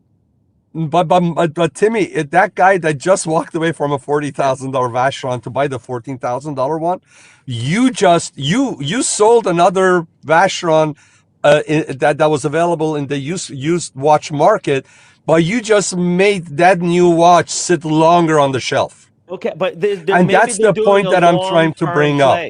That's the point I'm trying to bring. Game. But let me ask you a question. This watch that in the secondary market is selling for $14,000 without the blessing of Vacheron, up to what price? This is the question. Up to what price value is the market welcoming this as a CPO? Is the market going to say, hey, I'll pay an extra $2,000 for this watch if Vacheron gives bless and has a halo of Vacheron on it? Is it 17? Is it 18? Is it 19? My issue with the whole thing is, if Vacheron comes in, based on what you're saying, is going to get this watch, two-pronged concern. If they get this watch and then they add the CPO program and they price it too high, then I don't think the CPO program is going to work, and they're just going to have high price second-hand watches being sold through the whatever it was, not Crown and Caliber. What was it? Watchfinder and Co. Watchfinder. And then if they come and take that watch and they CPO it and they keep it at that $14,000 dollar amount, yeah, it would be great for the consumer on the secondary market. I would love it if they do that. But guess what it's going to do? It's going to make it even tougher for them to sell their new one. But maybe it would even give me more reason not to buy the new one. Because if they can, a lot of people won't buy the new one because they look on the gray market and they say, hey, they don't hold value. Why would I buy a new one if Bye, look Daniel. at the gray market? Sorry. And they end up not buying the new one, and they end up not even buying the old one. Oh, hey, Daniel, buy. So what happens? Yeah, you see what happens is that because people look at the gray and they look, oh my God, it's 14,000 on the gray. I'm not going to even buy the new one. But if they were selling the same watch on their website for 40, and then somebody goes, oh my God, they're selling it for 40, but I can get this one on the gray for 15, I'll buy this one. And then what happens? The sellers of this watch will see that, oh shit, they're selling like hotcakes because Vacheron listed them for 40. Let's all increase the prices. And what's going to happen? If I'm told, hey, you're the CEO of Vacheron, and we just, before you came on, the previous CEO said we are going to the CPO business. Now you just took over the company and we gave you the key to the building. How are you going to make this work for us? Then what I'm going to do is I'm going to say, I'm not going to just CPO anything. Tell me which one of our watches hold their price at sticker or more. Which one of our watches are they're in demand and people are paying premiums on. Then I'm going to go and take those watches. Now, if there is some kind of a skeletonized perpetual calendar that's going for over sticker, there's some kind of a overseas that's holding price and going, I'm going to go after those. I'm going to acquire those. I'm going to CPO them. I'm going to put it out there. So at least I can get some kind of attraction with my CPO and build my CPO brand. Once I build my CPO brand, and there are enough people in the watch world like yourself in the YouTube world that they come out and talk about it, and there's enough, then that those other customers that may be wanting to buy a patrimony, or they're going to be buying something else that's much more readily available, then they're going to say, oh, I heard that these guys, the CPO is working, and they're selling these $100,000+ watches. People are feeling good about it, so they're willing to pay more. Maybe if I want to go and spend $20,000 on a patrimony, I'm willing to pay a little bit more and buy the CPO. That's how as a CEO, and again, we just started. I just learned this from you an hour ago. I'm just coming from. I'm coming up from seat of my pants. I'm just telling you because for the sake of argument, right? I would approach that from that angle. I'm not going to go out there chasing the cheaper watches and putting on. I'm going to go after the grail watches that Vacheron has that are strong in the market, and then I'm going to go and build my CPO brand by going after CPOing those kind of watches. I'm going to make big news about it, market it strongly, and then once my CPO has value, then I'm going to go and bring the rest of the watches in under its umbrella. I don't know if that makes sense or not. It makes sense if you actually want to build a successful CPO program, but I think this is more of a symbolic CPO program than a legitimate CPO program designed to do anything serious. But that's the problem. That's the problem. If you just do something for symbolic that really doesn't matter if it's going to be successful, then at the end of it, you're going to shoot yourself in the foot. I think because you got the Vacheron name attached to it. You got your company name on it. And if you're not going to build something that's going to be successful and have value, then you're devaluing the brand.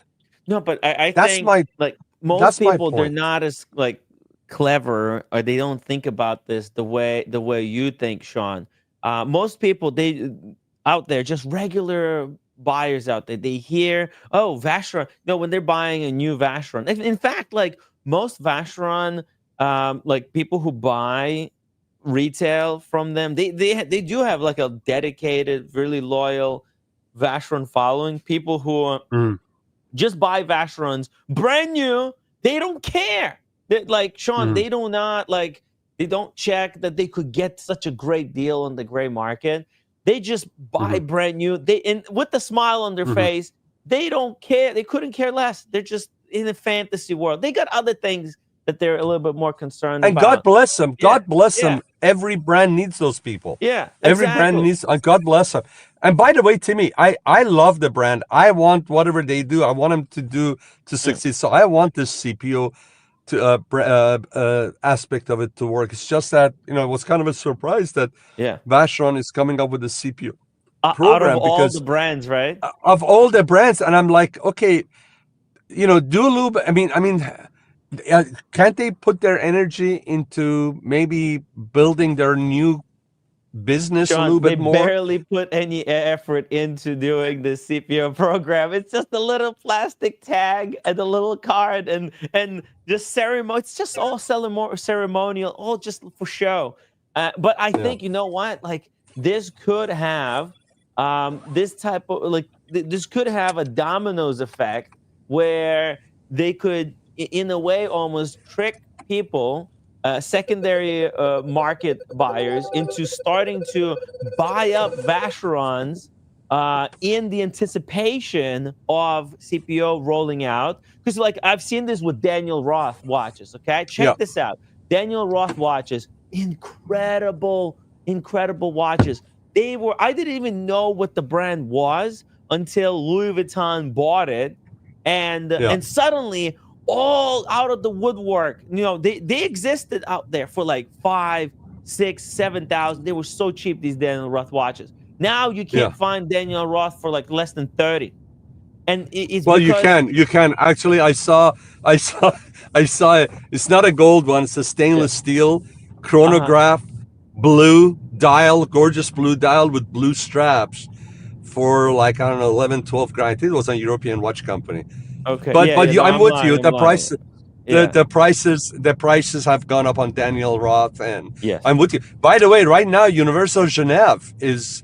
I'm trying to pay. By the way, they finally sold. Goldhammer finally sold that Universal Genève that they were trying to get almost 18 grand for. Um, but right now I'm looking for. Oh, by the way, JMB? He was in JMB, Milan, yeah, right? yeah, Yeah, yeah, yeah, yeah. great guy, Met right? him in Great guy. He London. was in Milan. Brother, he sent me a picture of where him and his wife went to get a watch for her, and then he sent me Oh, this picture of a Universal Genève. It was an annual calendar with 3 sub dials, not a chronograph, and the most beautiful dial, patina dial, and it was a rose gold, and it was only going for 2,600 euros. Unbelievable. what? Unbelievable. 2,600 euros? JMB, if you're on, please forward what you and I were chatting about this morning. Send it to Tim so he can see it. So Timmy can put it up there. As soon Yeah. as, you know what, let me see if I can find it, and I'll send it to you, Timmy, so you can share it with if I send it through Instagram, would you get it? Yes, I can pull it up. So let me see. Hmm. It's unbelievable. But I J want to compacts. I want to get the automatic. I mean, I want to get the chronograph. That's the one I want. But this thing is just absolutely stunning. Hold on a second. Let me see. JMB Don't go. very generously. Let me show you. He gave me. Oh my god! What the hell? How did I get this through security? Look at this. Somehow, What did he I got send you? this through security. The cigar cutter. Oh wow. Yes. Somehow I didn't get arrested. Interesting. Maybe they thought you're a physician and you circumcise people. Yeah. Oh, I would have just said, I'm a rabbi, guys. All right, Check Timmy, this I'm out. gonna send you this thing. Short. Uh-huh. Here you go. Oh my God, this thing is absolutely stunning, Timmy. Next time I'm Here. coming to LA, I'm gonna bring It's this coming to little you. box with me, Sean. Yeah. This is JMB gave me. I'm gonna bring this box with me to LA. We're gonna get 4 other people, and we're gonna have 1 cigar each. I tell you what, if you are not going to store it in a right temperature and humidity, try Yeah. to smoke it as soon as you can. Otherwise, Well, it's it gonna has go this bad. little pouch Smoke it, inside. enjoy it. It has this inside here. Is Okay. this enough? Like What's in, that? it has one of these 70. What's it called? The Okay, bead. make sure as long. Listen, those things I'll transfer these over. they're gonna Yeah, dry I'm not out. gonna keep them. Do you do you have a hygrometer? Do you have something that will show you the Humidity?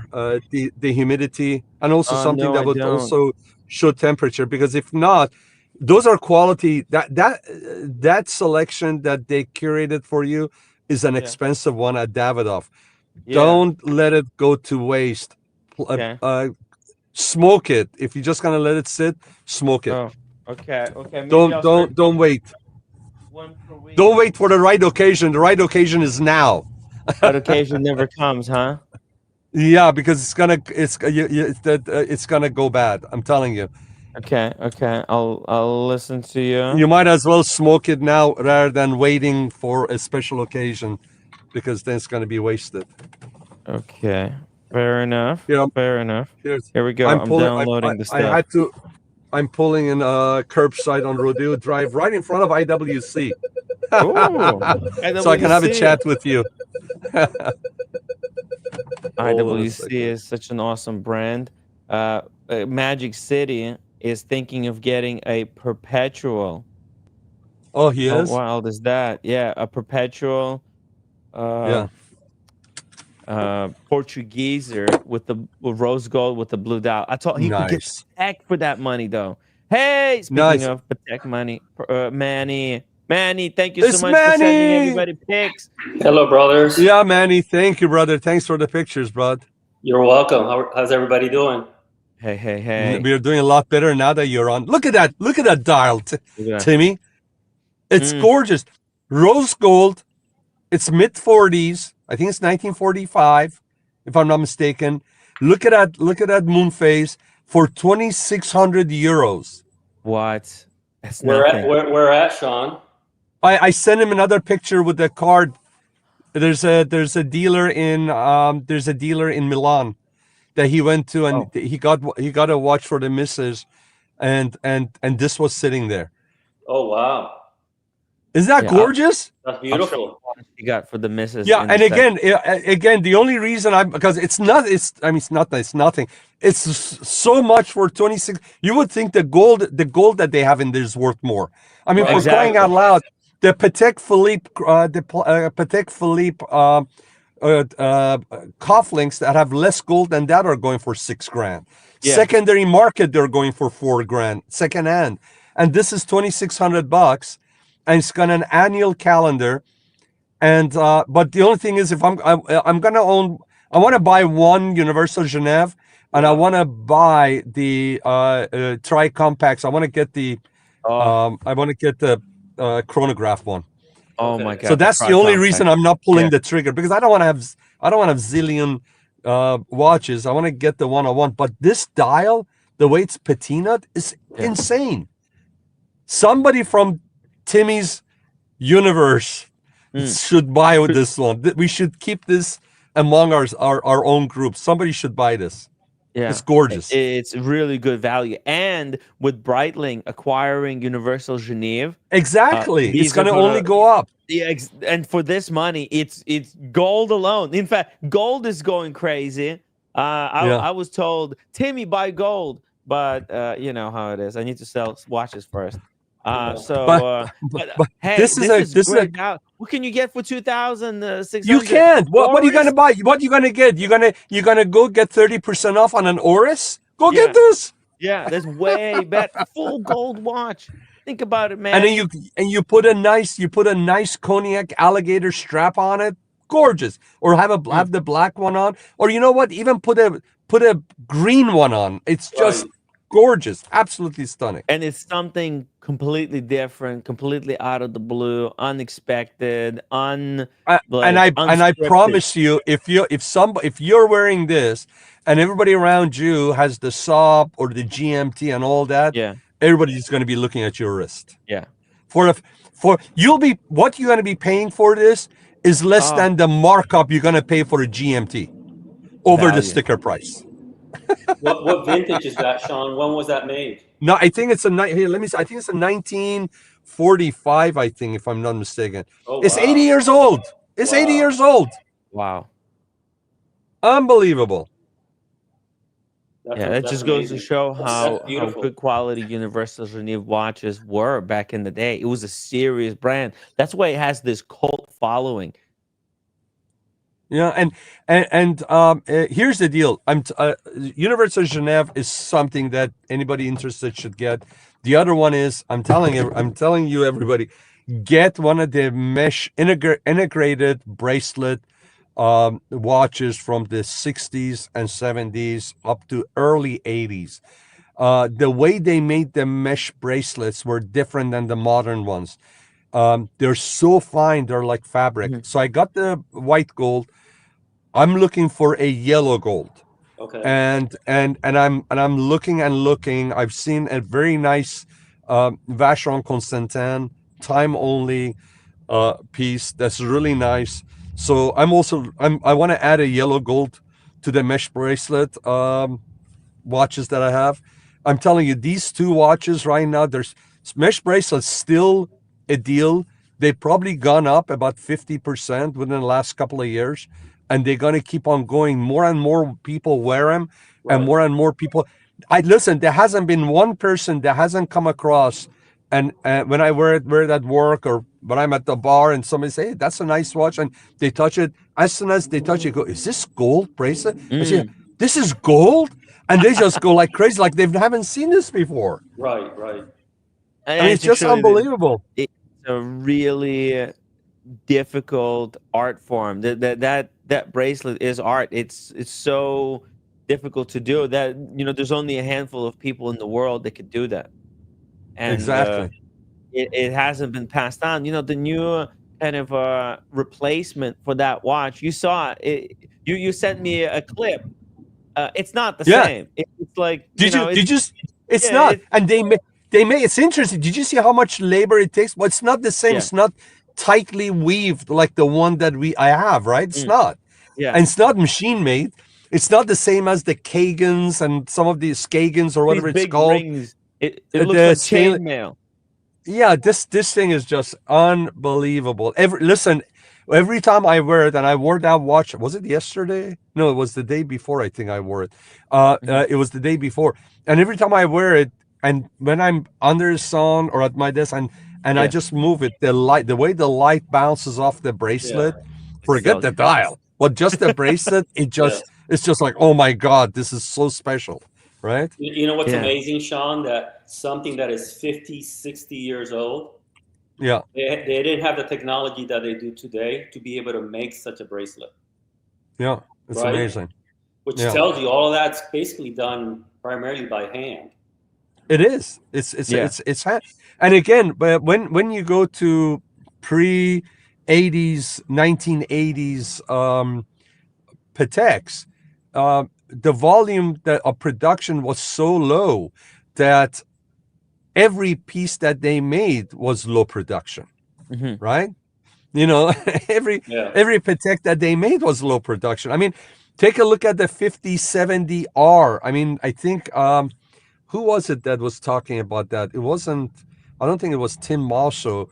Somebody else. I just saw a video a couple of days ago, and I have the 5070R. They were talking about the 5070 what's the yellow gold one? Is it J? J, yes. J is the red gold. Yeah. Is it J? Yeah, it's J because the rose gold is R and the white gold is G. So it's a J. Yes. They only made, I guess, 100 and some pieces of it, if I'm not mistaken. Wow. The black dial with the yellow gold, which was the first one they came out with. This one right here. Right? Yeah. So is it a 5070J? 5070J, yeah. Yellow Yeah, gold, circa yellow, gold, 2001. black. Yeah. Yeah. So they It's a made Patek very, Philippe very. Vacheron level scarcity. Yeah. So it's very, very low production, and so now because they're making, what was the last number I heard was over 70,000, right? So I thought they were making 60, Jeez. 65. Just last week, somebody on YouTube said 70,000, over 70. 70,000 a year. So Patek so Philippe? so now they're making 5 times as many watches, nearly 5 times as many Wow. watches as they used to make 50 years ago, right? So the scarcity was, on average, you have 80% more scarcity with the older watches from that vintage. So, anyways, yeah, they're great pieces. Yeah, and Patek Philippe, they're very collectible because all the pieces they're kind of accounted for, especially the vintage ones. And then that's why CPO program for Patek Philippe actually makes a lot of sense because I think it would They be have much. records. They have Yeah. records of almost everything. I mean, they know when it was sold, to whom it was sold. Yeah, their archives are really strong. Yeah, Very they strong keep archives. incredible records, and they Yeah. could do a CPO the really proper way. Where if Yeah. some of these people, they're because these are really collectible. You want them to be serviced the right way, and I think because people want to preserve these for many generations. So Well, yeah, I it don't want makes to talk about it because yeah. I disposed of mine. I don't want to talk about Oh it. no! Right. It was just too big Yeah. for my freaking wrist, man. After all these years, I'm like, and then Hey, somebody you that wanted it, put it I into went to a different. good place. It went to a good place. I know where it's at, and the guy wanted it forever. And I told him, if you ever want to sell it, you first come to me, just in case I change my mind. But Hey, So I Sean, think that was a what, a put 42 money or into a better 43? watch that it's a you enjoy. 42, and it's a big 40. It's a very nice watch. It's not that thick actually, but it wears a lot bigger than like the Speedmaster does. Speedmaster is a 42, but Yeah. this watch wears bigger than that. Yeah, And it's I like had to long have, lugs, right? yeah, I could not wear it with a short sleeve. I had to wear it with shirt or coat actually, or I had to wear it with cufflinks because it would be just a little bit too big for my wrist. Right. Yeah. And Here the we reason could. I liked the rose gold was because of the silver dial. The Yeah. silver dial and the rose gold numerals and the hand and the case gave that antique look, Right. which I really like because I typically would love, I like the white dial and the white gold. That was my thing. But that rose gold and the silver dial was just such a nice combination. Right. Oh, we lost your audio, Sean. Sean, you're muted somehow. Yeah, Wait, Sean, you're muted. You muted, Sean. He can't. Oh, he can't hear us. Something happened. Sean. Let me Hello. go in here. His audio cut out. Sean, No. Dang it. you are muted. We. How did this happen? I don't know. Let me drop the link just in case so you can rejoin. Okay. I'll pull it up. There. Oh. You're muted, Sean. Yeah, There you you go. need to. I don't know. Somehow it just cut out. The audio cut out. I don't think he can hear us either. Hear me now? You know There what? you go. You're You back. fixed it. My You fixed my it. my Bluetooth cut off in my car, and then I had the volume down on my phone. Sorry about that. No, it's okay. So I don't know where I lost you, but here, you guys go ahead and do a little bit of talking. Yeah. I'm talking a lot. Hey, Timmy, I sort of have a unboxing, and it's great that Sean's on. Oh, All right, Let let's me do know this. when you want to do that. okay. Let me check how many. It's not a upvotes. watch, but it's an unboxing nonetheless. Oh yeah. Okay. Well, let's get to 60 upvotes, guys. I think we could do it pretty easily. We're at 48 right now. If everybody just goes in, hits the thumbs up button, boom, we can have this unboxing. I think I upvoted. Let me make sure I did that. Tomorrow we're doing a mega unboxing live stream plus wine, cigars, Whiskey whatever and you guys cigar, want to join maybe? us with. We haven't done a whiskey and cigar in a long time. We Yeah, haven't. tomorrow. Yeah, and Timmy, I'm going to be in Miami tomorrow. You're gonna Uh, be Miami Manny in I'm gonna be Miami. I Miami like Manny that. in Miami. Yeah, I decided to fly and see my parents. My dad's yeah. not doing Good much for you. better. He's actually getting worse. Oh, Oh, So I sorry said to hear that. I better just go. You know what I mean? sorry Yeah, to hear yeah. that. There's no time. You got to spend time with family. If you've got some available time, it's an easy flight. Florida, it's good weather right now. You're right. Yeah, there's no. Listen, I was just talking with Red Shovel where we were planning to go down to Miami for January antique show. Hmm. I think we're gonna do it because it's such an easy flight. It's easy for me. It's kind of sort of easy for Red. Antique show there is going to be great. Florida, it's always good times while you're in Florida. So When is that antique show, Timmy? well, I think it's let me see here. Yeah. It's called Miami Antique Show. It's the January 9 to Okay, so it's 13. early January. Yeah, 9 to 13. Okay, because the Rolex 24 Hours of Daytona is end of January, Ah, and I'm gonna be there if you had time to come down for like the weekend or something. okay. Well, we'll see. Yeah, that Definitely if it's the race, right? It's is a the race. Yes, Daytona 24 race. hours at That's Daytona. the Rolex Daytona, right? The Yes, the Rolex Daytona Daytona. You can Daytona. bring in your Daytona. That's crazy. My Daytona could be timing an actual Daytona race. That's right. Oh my That is god. right. That would be wild. I Yeah, would want to see this. It's such a brutal race. 24 hours. What is it? Three drivers and it's three drivers. Yeah, swapping. they switch out. How crazy is that? And Yeah, this is and what a single car, a single engine. That's just single car, tires and fuel. That's it. That's all you're allowed to do for it's 24 done hours. after this, right? Because they push it to its absolute brink. Yeah, And if you crash in 24 hours, you're done. yeah. And Do you next year get is a going to second be car or no? what's that? If you crash, do you get a second car? Do you have a It depends on the team, right? So, like for Oh, example, Aston Martin typically has two. So they have the 27 car and the 23 car. But nice. if you only have one car, if you crash and you can't repair it, you're You done. mean on the race, as a team, you have two cars They're both driving. racing, yeah.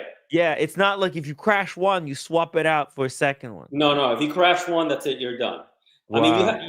you normally they try to fix it, Yeah. right? Because it is a 24-hour race. Mm, But if you can't fix it, then you're done, right? You basically a DNF. They're not finished. yeah. Yeah. But next year is going to be cool because next year will be the first year that the Aston Martin Valkyrie. You got to look that up. It's going to actually race. Oh. Sean, you're muted again. There Sorry you about are. that. That Valkyrie is a badass car, That man. Valkyrie is amazing. That's a badass car. Yeah. So basically, Timmy is a car It's that a was spaceship. made. It's a spaceship. It's a It's a spaceship. spaceship. What? Yeah. It was made in conjunction with Red Bull Racing, What the hell? and it has a V12 that revs to 11,100 RPMs. Yeah. What the hell? It's made specifically for this race? Well, no, it's a road car, but Uh-huh. they have the racing version. Uh-huh. So in What? January they're going to be racing it in Daytona. 1 second, let me put Hey it. Sean, you know I had the opportunity to go to Laguna Seca with the Aston Martin Club and take a ride in the Valkyrie R, and I never did it. I should have done it. Is this the car? That's the car. What? That's the racing car, yeah. But they have What a the road hell? version too. Well, I thought they're like these NASCARs. No, no, no. It looks like a Le Mans prototype car. Holy F. Yeah, yeah. And so is other teams going to be racing similar type of No, only Aston Martin, what? and I And believe everybody it's else going to going to be be the heart of generic racing body? team. Sorry? It's going to be the team that's called the Heart of Racing, which is going to be racing the Valkyrie. Holy shit! You think they're gonna win? I don't know, but this car is amazing. Wow. Yeah, look up Valkyrie. There's several good videos out there, Uh, especially for the road car. okay. I'll find some and send them to you, so Yeah. you can see them. But that would be cool. Yeah, if you could make it to Daytona, you could wear your Daytona. Yeah, exactly. That would be really fun. I think, and if we could stream from there, that could Yeah. be a fun stream to do. Yeah, we could definitely do that. Let's see here. Oh, so there's some people showing the street version of the car here. Yeah, there's a here, let me, Yeah. yeah, that's a good one too. That's Chris Harris. He's a really good driver. Oh, yeah. Top. Yeah. Oh, it's on Top Gear. Yeah. Yeah, so he basically, I believe in this video, he tries both the road version Valkyrie and then the Valkyrie AMR, which AMR stands for Aston Martin Racing, Mhm. which is the racing version of the Valkyrie. But that car is amazing. It really is amazing. Oh, damn. You're back, Sean. Can you hear us? Hey, Sean. He's You're muted though. I have a lot of static. That's why I jumped off. I don't know if you guys can hear the static on your end or no.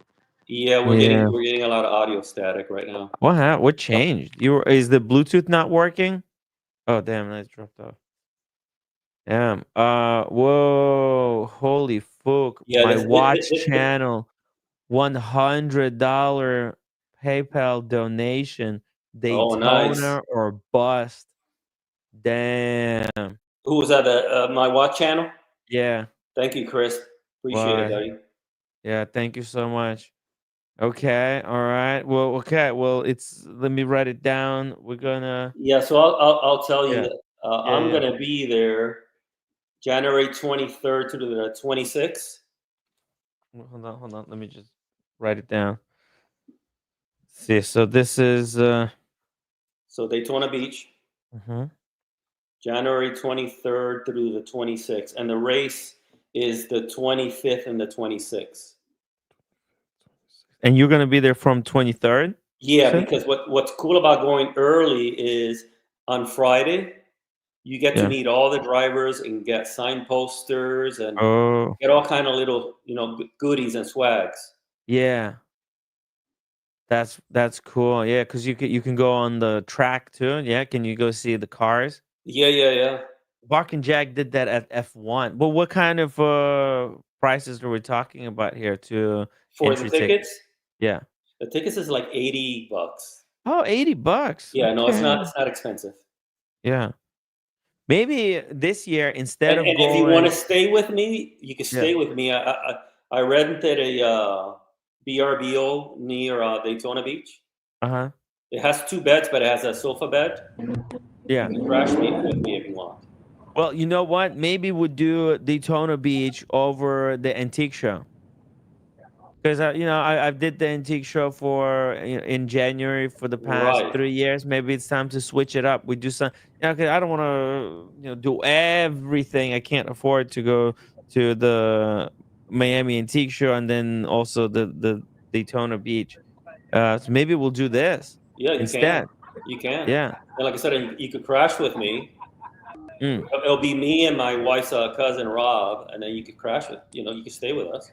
Yeah, I'm actually look. I'm pretty sure also Red Shovel want to come. Maybe we could do an Airbnb together. Yeah. And split the cost that way. That could be a great way to do it. I think maybe instead of getting hotels, let's check who wants to come. Maybe there's going to be other people who will want to come and hang out with us, kind of Animal House style. We My could do watch it. channel, member for 14 months, Daytona or bust. That's right. There we go. Sean, let's see, is your audio fixed? Yeah, I had to turn on the car and go through the CarPlay because for some reason it was just a lot of static. By the way, I last night I went to get my suit, so Oh. I was running late, so I didn't get a chance to ask even for a video and all that. But it was really cool. The Western region, Ermenegildo Zania wholesale manager was there. So that's who they Oh. set up, and the guy was there, really sharp guy, and so we looked at the suits and all that, and I'm very picky as far as how wide I want my lapel and all that stuff. So Mhm. I'm gonna meet up with them this next week to finalize the selection. He kind of upsold me to go with their highest line, which is the couture line for Ermenegildo Zegna. Ooh. It's their highest line that they have. So I dug a deeper hole for myself gladly But with a are they smile. giving you a good I'm discount? 'Cause- yeah, they are. They Oh. actually are. I mean, I'm still getting the couture line for less than what the boutique at the Zegna on Rodeo Drive would do for the lower line that they have. Right. So anyways, and so then it just comes to fabric again. So initially I was going to go to certain I went there, they showed me more swatches, so I'm changing my mind. So I haven't made up my mind on the fabric yet, so we'll see. But the guy's so cool. He actually he's going to ask he's going to bring with him from their warehouse some other samples for me to try to look as far as the styling and all that stuff, because I wasn't too crazy about some of the stuff that they were showing me. So he's going to Uh-huh. bring me more. So it's going to be cool. I like gotta it. They're take some they're pictures spending a for lot of us. time. Huh? You gotta take some pictures for us. I Yeah, would yeah. love to It's going to be fun. bring some Yes. stuff up. Yeah. Yeah. Yeah. So you Yeah, went it's for the gonna- measurements, Sean? Yeah, so I went to get measured and all that. So we were trying to go figure out what style I want to go. So they were just showing me different styles I was putting on before I did measuring, and I'm like, and he's like, you're not too crazy about these, right? I said no. He goes, okay, so what are you looking for? So I told him, and then he says, for that we have to go couture line for you, and then so they discussed the pricing a little bit, and I said, okay, that's reasonable, but they didn't have a lot of couture line on the rack for me to see. So he told me he's gonna be in town next the whole week, and after that he's gonna go to Northern California to take care of that area. And he goes, if you come next week, just tell me, I'll bring you some stuff from our boutique in Rodeo Drive from warehouse, and so I can have you take a look. And he showed me some pictures that look good, because I like a little bit of wider lapel. I don't like the narrow lapel, and so it's gonna be fine. So I told him, I said, because I thought now he's gonna hit me some, they're gonna, because those things gonna go run into well into the double digit. I mean, Right. five digit number, and Wow. and so, but then they're able to keep it in 4 digit for me still, even with the 15 mil 15 fabric. So we'll see. Ooh, nice. That's awesome. After you brought that up, I checked out their website, Yeah. and they have some beautiful cashmere suits. Oh my God. So Ermenegildo Zegna, I think they Zegna, came up. yeah. Yeah, I think it was before World War II. Somewhere between World War I and World War II is when they started. They're into fabrics. They make they make fabrics. They weren't making suits. Right. And I think it was in the late 80s or 90s that they got into making suits. But they were like Loro Piana. They were Yes. making fabrics, right?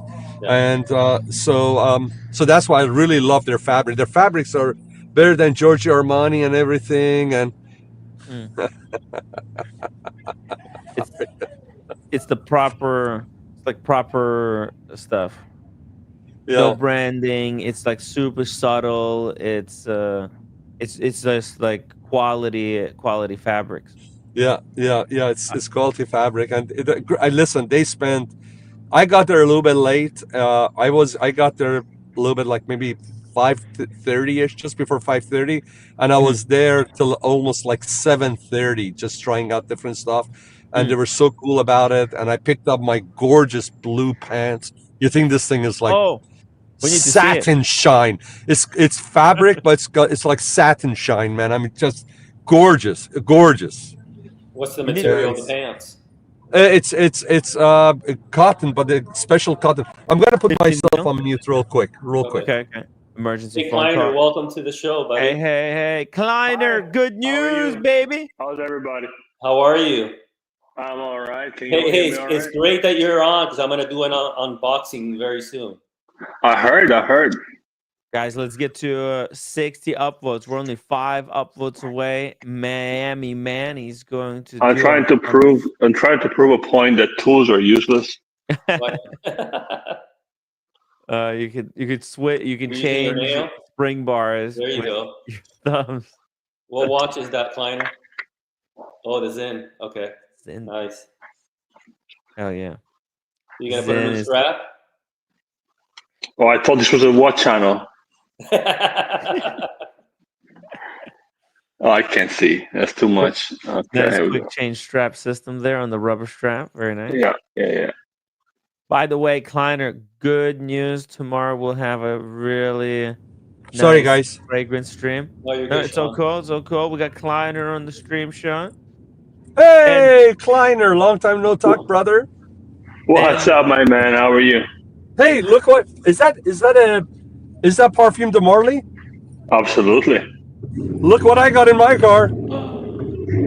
Whoa, What do you have? Carlisle. Very Get the nice. hell out of town. What? Do you have the Carlisle or what? What do you have? Hold on a second. Let me finish this right quick. Okay.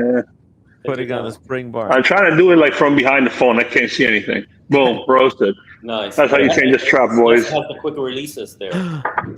It is This Carlisle. is absolutely What? Carlisle. So here we go. Let's do it, man. Let's spray on a little bit on ourselves together. Okay, I'm going to We are far apart, but we are together, brother. Let's go. I'm going to layer this with the Naxos I'm already wearing. Why not? Yeah, why not? What does it smell like? Is it a little bit like the oud wood from Tom Ford, or very different? No, it's sweeter than that. It's much more wearable, I think, than that. I love the Tom Ford. My favorite is oud is the what you call Creed, but no, this one's sweeter.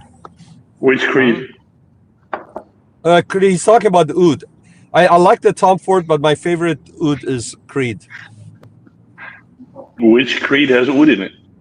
Royal oud. Royal oud. Okay.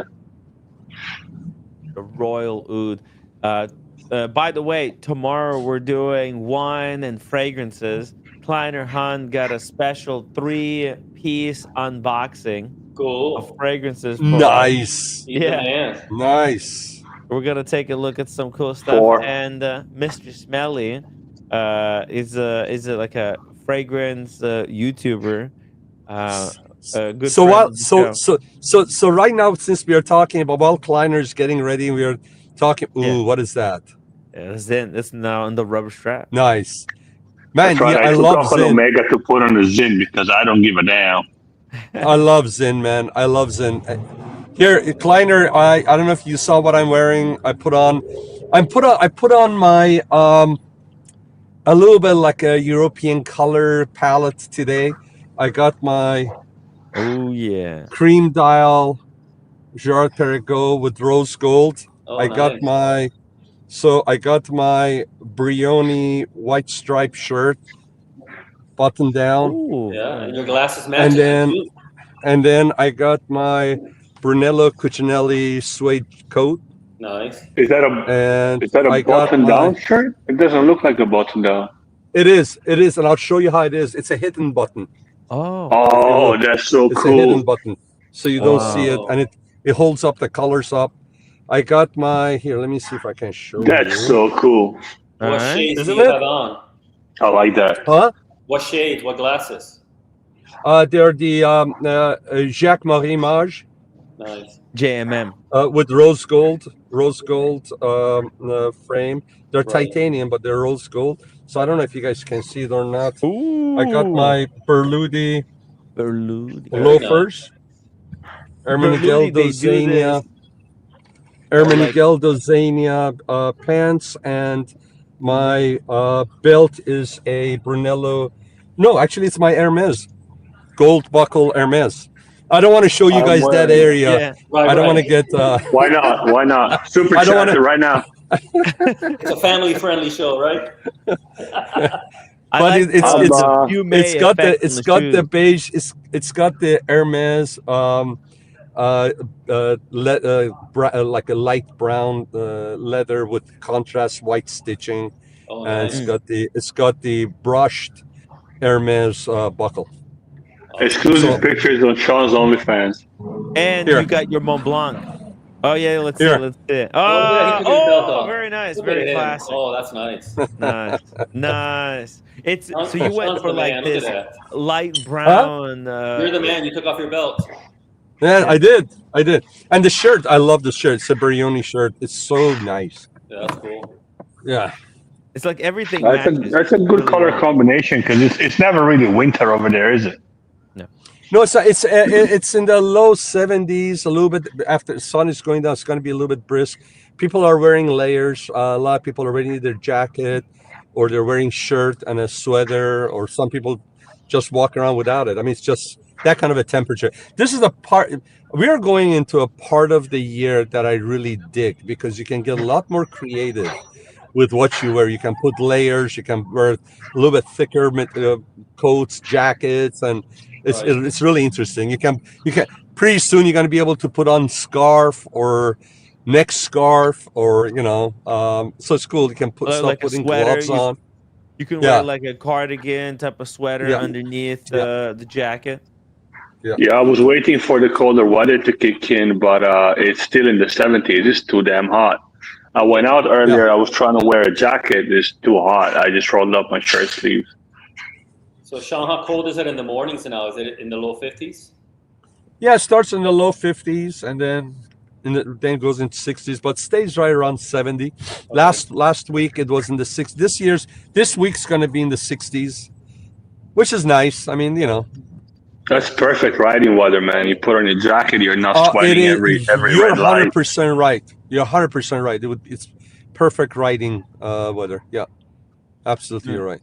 Yes, Sean, I went to the Triumph dealer a couple of days ago. They have a really nice cafe there. So The one The in Atlanta. Truxton, my local the Triumph. Truxton.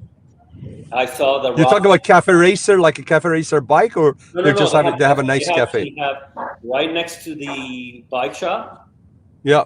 They actually have a cafe. They have Oh, I see. coffee. It's called Very cool. So Yeah, they that have place a is pretty little famous with, diner / cafe right next to the actual bike dealer. Yeah, that Nice. place is pretty famous with bike vloggers. I've seen that on YouTube a few Oh, it's a times. great place. I go there often. You should next time you're in my neck of the woods, Kleiner. We should meet there for coffee. Yeah, we'll talk, man. We'll talk. Yeah, it's a really nice place. But anyway, he has all obviously the dealer bikes, and then they actually have bikes in the cafe on display, and they had the Rocket there on display. Nice. Which Yeah. one? I don't remember. I got to take a picture and send it to you next time I go there. Yeah. So Nice, it's nice, a nice. really nice place. And Sean, and guess what? He bought the building right next door. Mm-hmm. And he's opening a BMW motorcycles dealer. Oh, wow. Yeah, he's a really nice But I'm guy. in Atlanta. We have to go there when I'm in Atlanta. We have to pay him a visit. Yeah, he's a really nice guy. He's a rider, very nice guy. I've met him a few times. Very cool. Can I point something out for everyone who likes to talk Of about course. fancy watches all the Hey. time? Yep. Yes. So I wound up all my watches at the same time, right? I don't know if you can see the seconds on the Tudor and the Omega, right? Oh, You yeah, see how they're the safe. same. How did you do that? Dang. Look at that. So I'd like to point out, I wound this watch 2 days ago, and it's keeping. I just want to shout out to, credit where credit is due. See the Right. seconds? Perfect. Yeah, look at that. 2 days apart, and the Zine is still ticking the same pace. That's amazing. Very and cool. your other one is keeping tabs on it too, the white one. Yeah. I like to do this sometimes because I'm a sick man. I like to do that too. I just set my wife's Omega. We went to dinner, and I set it to the second as well. She's like, "Don't set the date." I'm like, "No, I have to. I have to Yeah, you have to. date and I have to set the seconds." Yeah, that's how a watch works. That's right. Women, am I right? By the way, guys, the update on the Grossman, Yeah. interestingly enough, it's now working fine. What I was wrong with didn't. it? Yeah, it was going really fast. Oh, When I yeah? was in UK and Okay. I had it on, it was going 5 minutes fast. So was it magnetized? That's what everybody assumed. Maybe. Because it was really irregular, and now it's working fine. I don't know, maybe putting it through the machine The like scanner. fixed Yeah, the it. scanner. Yeah. Because they took the watch away from me. Oh no, it was in the bag, so I got it through the security, Yeah. right? So it was probably, I don't know, magnetized again, and that undid the effect. I don't know what happened, but The Probably. X-rays shouldn't magnetize your watch, as you should can see, they? I said it yesterday. No, well, I don't know. The magnets shouldn't magnetize. No, the metal detectors I understand, Hmm. but the X-ray shouldn't. The X-rays have magnets in it. I I'm believe so. genuinely asking. I don't know. I Yeah, didn't think X-ray works with magnets. yeah. I have no idea, but somehow it was on the stream. I showed it. It was going crazy. So it probably was magnetized, and wherever you went through, Yeah. undid that magnet. The magnetism that it had. Could it like demagnetize itself? I don't understand. By Did the you way, put guys, it we're through one more the upload away from Manny unboxing. Did you put it through the machine you got? No, I haven't, because Okay. I've set the time to try and test if it's how bad it's going. Because I ever since it went crazy, I haven't wound it. I just let the watch, Run uh, down. Run down. yeah, run So out of power. do you have a timing machine? One of those timing machines? Well, no, I timed it like, because it was Yeah, going to 5 minutes your fast. iPhone. Yeah, I just Yeah. timed it to the computer. Right. Yeah, The atomic and clock. yeah, and it's working accurately. As you can see, it's 7:56, and it's showing 7:56 here. Perfect. It's perfect. Yeah. Yeah, so weird that how that worked out. Yeah. Maybe when you were in the UK and you didn't know it, you went by something that had magnets. Mhm. You know? Well, Yeah, I when was you're going through that. traveling and going through planes and stuff, you get a lot of that. Yeah. And then Yeah, eventually, somehow that got. weird, right? I'm gonna spark this up while we're here. What is that? Oh, let's see. It's Tim's favorite. Leaf Oh, by it's Oscar. wrapped in a leaf, right? Yep. Oh, look at that. Damn, look at that. Yeah, the first time I showed you one of these, you had a laugh. You're like, "How nice cigar, dude." Yeah, that looks like you got it from a wizard. Not like A not the watch wizard, the wristwatch scammer, but like a Gandalf type of wizard. Right. Gandalf smoked a pipe famously. Yeah, I know, I know. But if he was smoking a cigar, it would look like that. No, it is a normal cigar underneath. Yeah. Ooh, Oh, that's so good that was looking. just the wrapping? That's Yeah, so pretty instead of cool, Kleiner. Jesus, What is instead it? of using plastic, They they use a cigar use leaf? a natural tobacco leaf. Yeah, Oh, look at that. Oh, that's pretty neat. I That like is it. neat. and What is it? What brand interestingly, is it, Kleiner? Oscar cigars. Wow. Interestingly, this piece of paper and this piece of paper are made with tobacco leaves. Wow, really? So 100% tobacco. Well, yeah, it's a leaf. You can make paper out of leaves. That's true. That's true. Mm. I've never seen that. That's very cool. Yeah, I love Oscar. They make really nice cigars. Very affordable prices too. You get it there locally by you? Yes, I got these today because I run out. Okay. I keep running out of cigars. I need to buy a couple of boxes, but I'm saving up for the bike. So, I have to be financially responsible. Right. No, I hear Ooh, you. yeah, I hear you. yeah. The new bike. When Yeah, by when do you the think that's spring, coming? hopefully. March. March. Okay. Yeah, it doesn't make any sense for me to do it before that because I'm going back and forth for work. So I'm not going to be home that much. Hmm. Yeah, exactly. You don't want to have it sit in the garage, all the oils coagulating. Right? It's once you get this type of machine, you have to keep it running, right? Oh yeah, I'm gonna break that thing in within the first 10 days. Easy. Yeah. Nice. 600 miles for me, it's really not a whole lot of riding. That's what it's for, right, Kleiner? Absolutely. I still have more miles on my bike than I have on my car. Hey, Kleiner, I'm gonna try to swing by. I'm going to Miami tomorrow to spend a week with my parents, and I'm gonna try to go by. There's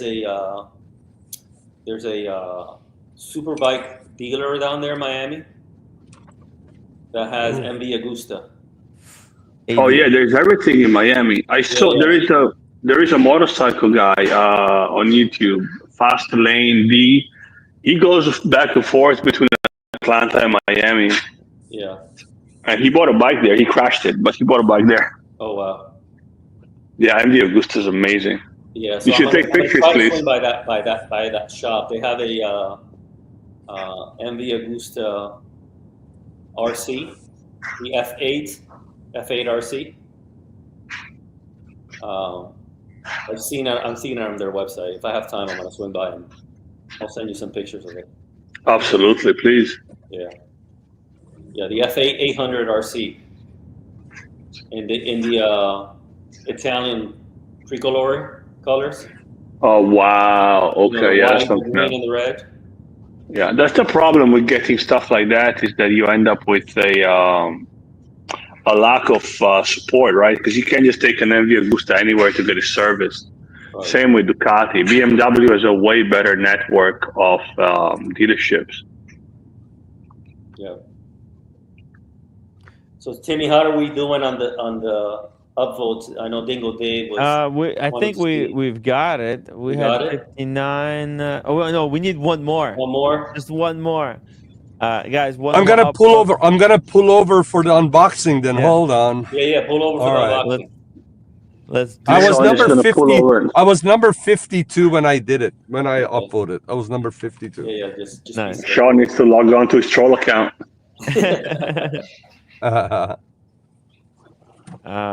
Oh, there we go. We got 61. All right. All Let's right. Thank do you, this. everybody. A mini Thank you, everybody. unboxing. All right, you guys ready? Yeah, let's Yeah. see. All right. So. Oh, you went fragrance shopping, right? Oh yeah. Oh. Yes, sir. Uh-oh. So Sean's seen this already, but I'm gonna show the rest. Oh, what could this be? Oh, Creed. Very nice. Holy fuck. Nice. That's a nice pouch. And it's too. not any Creed. It's not any Creed. It's not just any Creed. No.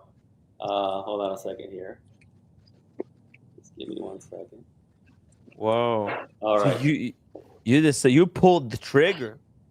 I pulled the trigger. So here's the back of the You box. had to have oh my god. Oh, this is their This is the high-end expensive line. one. This is the higher line. Yeah. Whoa. What is this? The Royal? No. It is Jardin d'Amalfi. Oh, that's the high end line. Oh, Because Yeah. Creed, Norman Creed wasn't high end enough for Miami. all right, so here we go. This is like, if you're gonna have one that like stands out that you wear for all the special super occasions, dude, you wear this for all the important events in life. So this clone is the cost of the Hermes belt I have. Oh yeah. That's right. Right. All right, here goes. Whoa. Oh damn. That comes Jardin d'Amalfi. Absolutely. Wow. Congrats, man. Look at this. man. Gorgeous. Gorgeous. Oh my god. Oh yeah. Jordan d'Amalfi. Jardin. Jardin means garden. Garden in Oh. French. Look at the top, Timmy. What? Oh, it's CPO. Freaking Yeah. gorgeous. And, This and- is and- That's like- beautiful, man. and you see what this says? Look. Oh, there's a little seal, a gold seal. No, what does it say? 10 karat gold. All the gold that you see is 10 karat gold. Oh, on the bottle. Yeah, Wow, it's all 10 karat gold. it's crazy. So Uh, huge shout out to Sean. Remember, we were in Beverly Hills, yeah, and we went to Creed, and Daniel bought some soaps. You remember that? yeah. Oh, And yeah, I was yeah. on- That's right. Daniel Katz. Shout out to Yeah. Daniel Katz. That's right. And I was only going to get the. So Sean said, Manny, I know your taste. I know you're going to like this. Yeah. And sure enough, this is the one that I liked. And I was only going to get the smaller sample. So huge shout out to Nadia from the boutique. Because she called me. She's like, we can't do, this is obviously an exclusive, perfume. We can't do the smaller sample and so forth. So I said, you know what? She had given me the small little sample that I brought back home, and my wife liked it a lot. So I said, let's just go ahead and do the bottle is beautiful enough as it is. Yeah. So she was really nice. I got the bottle, and she threw in a really nice candle for me too. Ooh, Beautiful. very nice. So huge And shout you got out the to pouch, Nadia at the Beverly Creed Hills. pouch. Yeah, but it's nice. And actually, and my wife wore it today. Yeah. And we were out to dinner, right? And the waitress comes by and goes, asks my wife, "What perfume do you have?" I love it. Smells so nice. You gotta I tell me love what it. that is, so I showed it to her. I love it. Wow. Yeah, so she got kudos already. She got compliments already on that. That's terrific. That's That's a terrific. great buy, man. That's a great buy. Yeah, it's a Yeah. beautiful fragrance, Kleiner. It really is. And So do you know what Yeah, it is? Thanks. Do you know what it is? It's just like the watch that I got, one boxing. You were the first one that blessed it. Timmy and everybody else did. And then this, it just memorializes the experience that we had when we all got together, right? Right. Every time you see it, you put it on, it brings back the memories because it was a That's right. special moment. It was a special time. It doesn't happen. I mean, it doesn't happen every day or every year that we all get together and have so much fun, right? So it was special. Yeah. Hopefully in the future we'll have Kleiner join us too. That's right. God willing, brother. God willing. Yep. Yeah. But I'm glad you're on the panel, Kleiner, so you could actually see this unboxing. Yeah, no, congratulations, man. I'm jelly. Terrific. Super jelly. Yeah, great way to start the collection with That's a big That's how you're fragrance. that's how you're starting the collection. Yeah. There This is would be the start and the there is end. very little vertical room from there, man. Right. Yeah, but it's okay to go down. You start at the top and then go down and discover all the amazing, more affordable fragrances. No, it's fine, man. You stick with niche fragrances. You're a classy man. Yeah. You don't need none of this designer made by committee fragrances. That's the way to do it. That's a baller move. Thank you, brother. I appreciate that, man. Incredible. But I'm honored you're on the panel so you could actually see this unboxing. Thank you, man. Thank you. Yeah, wow, that's amazing, man.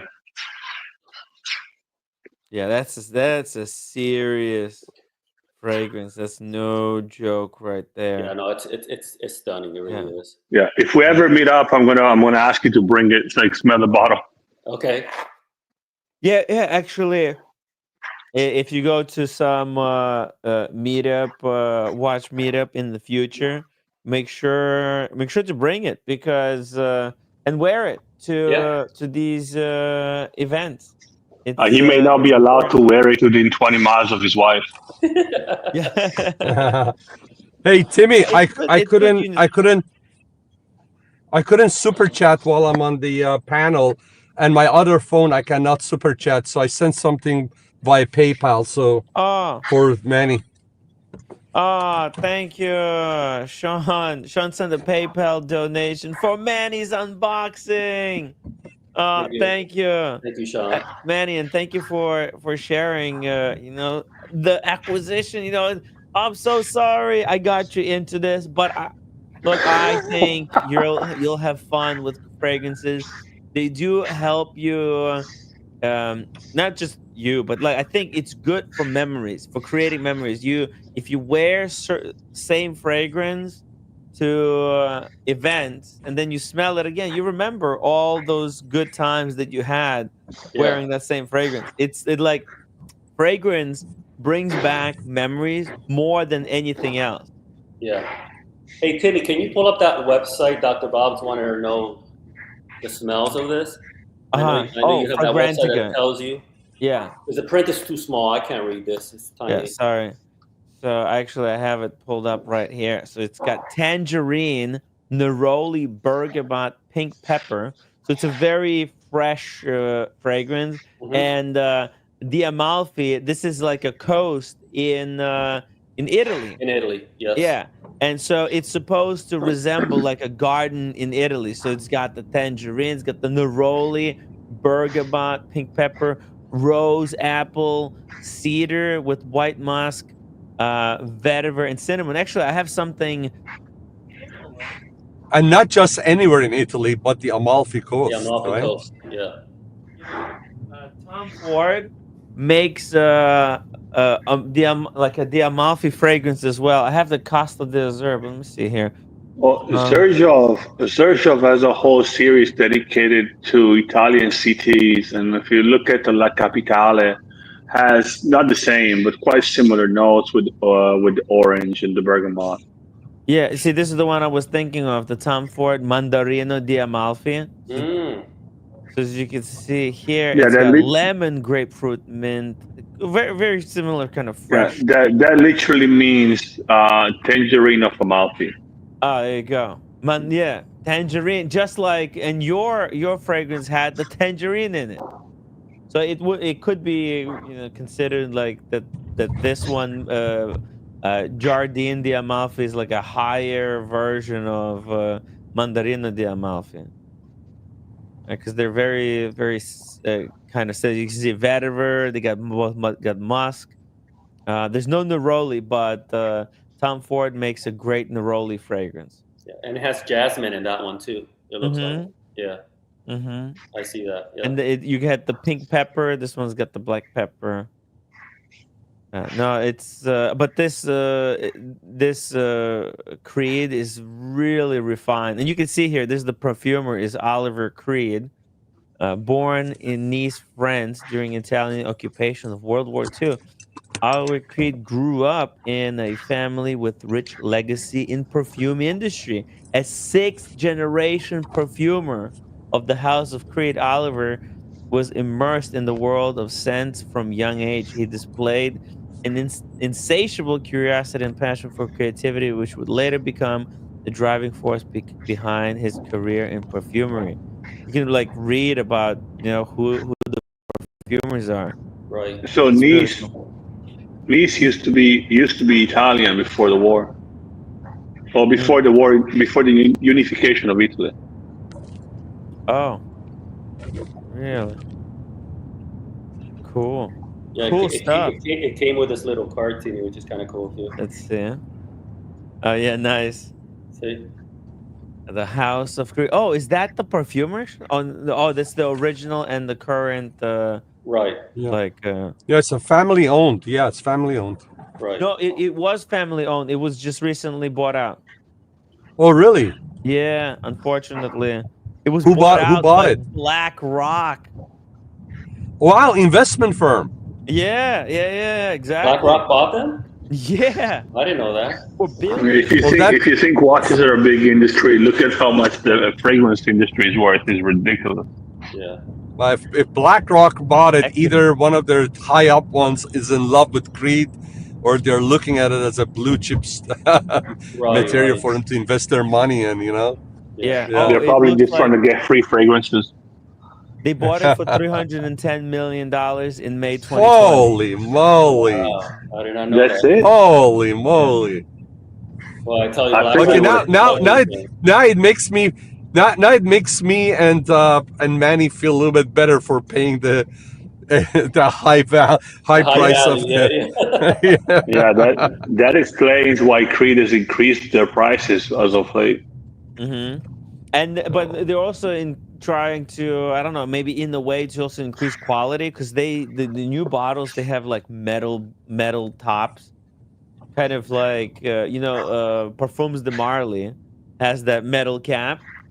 The Creed always was plastic, but now it's actually metal, right? Like Manny, the bottle cap that you got, the gold bottle cap, that's It's metal. metal It's metal. with gold, with actual So- gold. Gold plating, yes. Yeah. So Timmy, when I got my what is it, Spice and Wood, which is the same Yes. bottle, same line years ago, it was Yeah. metal cap. The Oh, it higher was, line okay. was metal cap.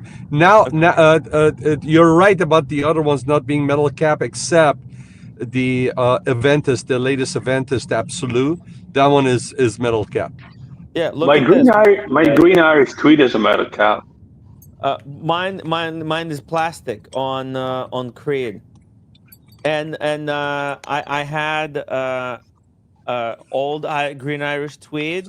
That one had plastic cap. I gave it to a student. Really? Wow, I didn't know that. Yeah, yeah. Yeah, My Aventus is like 6 years it's old. heavy, Timmy. It's very heavy.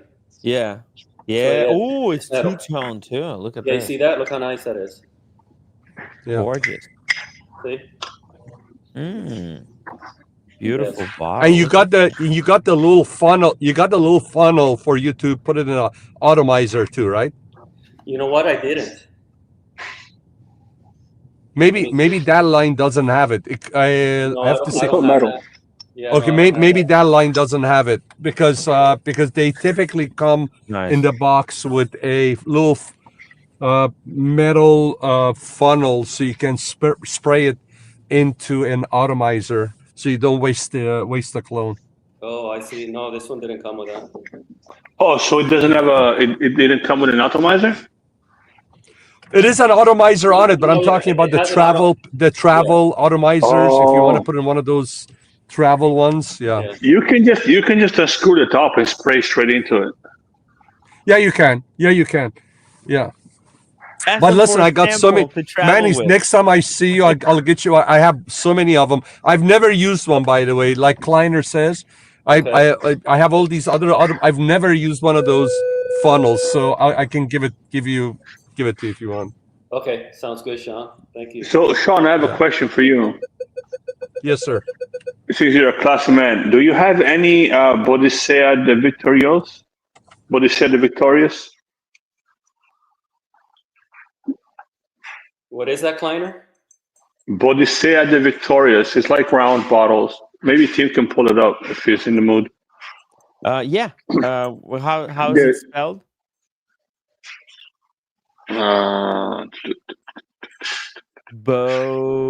BOA DICEA. The Victorious. See. Oh shoot.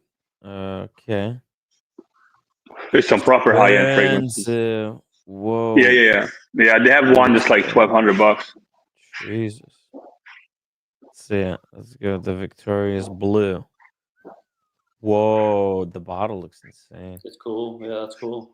Yeah. Oh. I think it's the one on the bottom right that you were looking at just a minute ago. I think that's the expensive one. It's got like two horses on the. It's got the disc and there's like two golden horses on it. Oh yeah, there's this one right here. Oh no, that's a monkey or something. No. Here, there's two horses. Two horses, yeah. Yeah, that one. Wow. It's like $1,200. Damn. I've never seen this fragrance house, but I like the bottles. It's very creative, right? They got these designs. They're not all that expensive, but they get. Yeah. Yeah, I think that's kind of like the top end of the high end over there. You The monkey have one they have is. Say again? Do you have that brand? No, but I saw a couple of bottles that were a little bit more approachable, so that I might give it a thought. Okay. I'm waiting for Black Friday before I make any more purchases. Right. I also just had a few come in that I hopefully will unbox tomorrow with him. And I still have one bottle that's been en route for a minute that should be delivered earlier next week. Oh, okay, early next week. All right, that's no big deal. Tomorrow we have a special guest on, so Kleiner, if you could join us at 5 o'clock, that would be Yeah, really yeah. cool. And it's Yeah, I also have three Manny. fragrances he would like.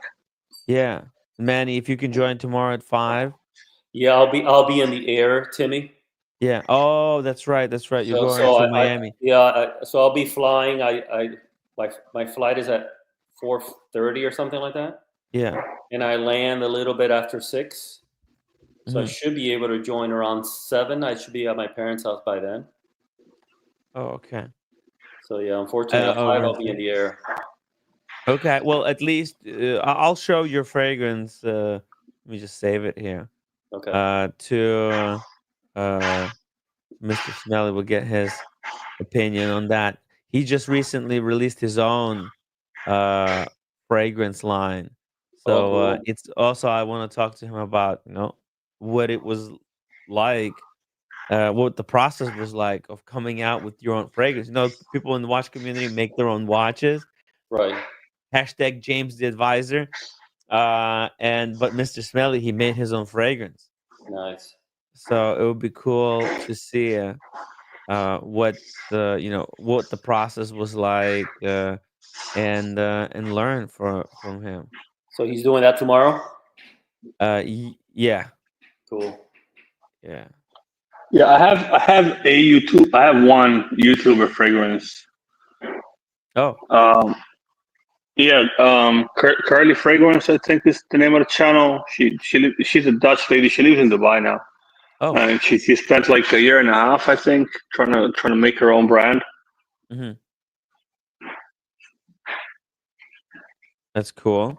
In Dubai, I think it's possibly maybe it's a little bit easier, because man, fragrances are so popular in I Middle need East. to I need to interject. There are Seiko fans in the chat. Please stop being trolls and liking Seikos.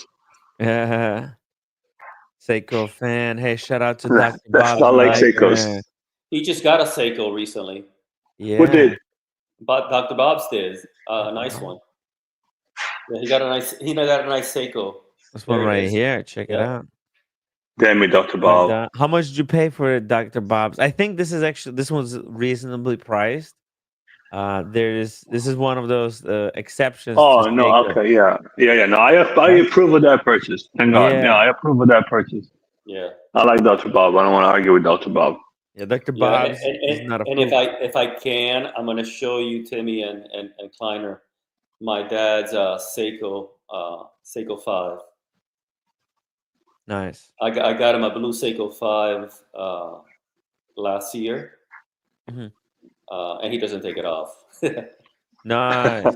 Yeah. Nice.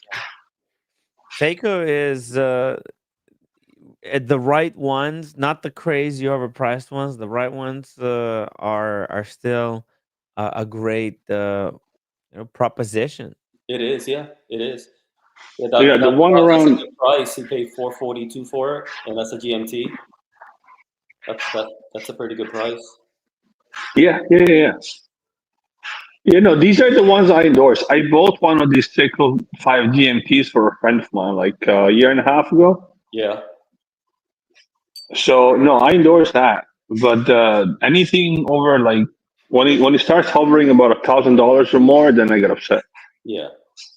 That Seiko 5 Kleiner was, I think, a retail for 500 and change, and I bought it. They happened to have it at Macy's where I was on sale, and I got it for $360, which was a good price. Yeah. And the The Seiko art 5 of is a the nice deal, watch. Manny. It's an automatic. Manny, with the art of the deal, I endorse that message. Yeah. Bala, thank you so much for $1,000 super chat. It's 1,000 Huff. Thank you so much. He says, Timmy, opinion on Versace. I've been an Eau Fresh guy for all my life. It's a solid fragrance, the Versace Eau Fresh. Versace is on I think it's the cheapest designer fragrance brand. They're still really good quality, but they're super affordable, and they're great. Nothing wrong with that. Oil Fresh is good. If you wanted to ever get something like a level higher, something a little bit in the same family but slightly different, I would recommend upgrading to one of these. It's a very easy fragrance to wear. It's Dolce Gabbana. Dolce Gabbana Okay. light blue. Yeah, I don't like the opening on that. The Eau Extreme. Oh, you don't like the Eau Extreme or the regular one? I don't like the opening. So Uh-huh. this is what we're talking about. Oh, there's the Eau Fresh. Don't Boom. mind me. This is what How we're do you talking about. think? What do you So think, Liner? for every day, it's not bad, especially in the heat. But what I would like to recommend as an alternative that I think is an Oh, upgrade is I same have one. Versace, same affordable, but try the Dylan Blue. You can get it anywhere, and it's pretty affordable. And I love this. This is one of the few I actually got compliments on. Nice. So highly recommend this to our friend Bala. I should start my own channel, huh? Yeah. Fragrance channel. Nah, I don't got the time nor the patience. I'll leave that to the professionals like Tim Wright. Right. You could co-host his fragrance channel. I'll just be in the background, like throwing out fragrances like gang signs. It's a problem. It's become a problem. It has become a problem. Like I'm out of room. Oh, you have it too. Yeah, because this is really cheap. You can get a big fuck you bottle like this. I think I had this for 3 years. It's in my bathroom because if ever I'm in a hurry Right. and I just want to put something on, just really nice. Yeah. This is a great one. You can spray you could just spray up the whole room with this, and it's so pleasant, right, Kleiner? It's perfect, and Yeah, it's got a little bit of what does it have? Incense or is it patchouli? What the hell is it? it's one of those no-brainers that you can just grab it and spray it on, and you're good to go. You don't really have to think about it. There's something Also, special here on top of it. if you want to try something a little different, and again, very affordable. It's more like a micro brand, I guess. Very affordable. Narcisio Rodriguez Blue Noir. Highly recommend it. Narcisio Rodriguez Blue Noir. Yes. Cool. I would say that the Costa Azura, and now it comes in a different bottle, but that would be like a Tom Ford version of this. Oh, I'm frozen. Yeah, Bala makes a good point. It's certainly nice being a one fragrance and one watch guy. I absolutely endorse that message. But that would be like your signature scent is the one you wear every day. You can have a second one for like a date or a special occasion or what may have you. Yeah.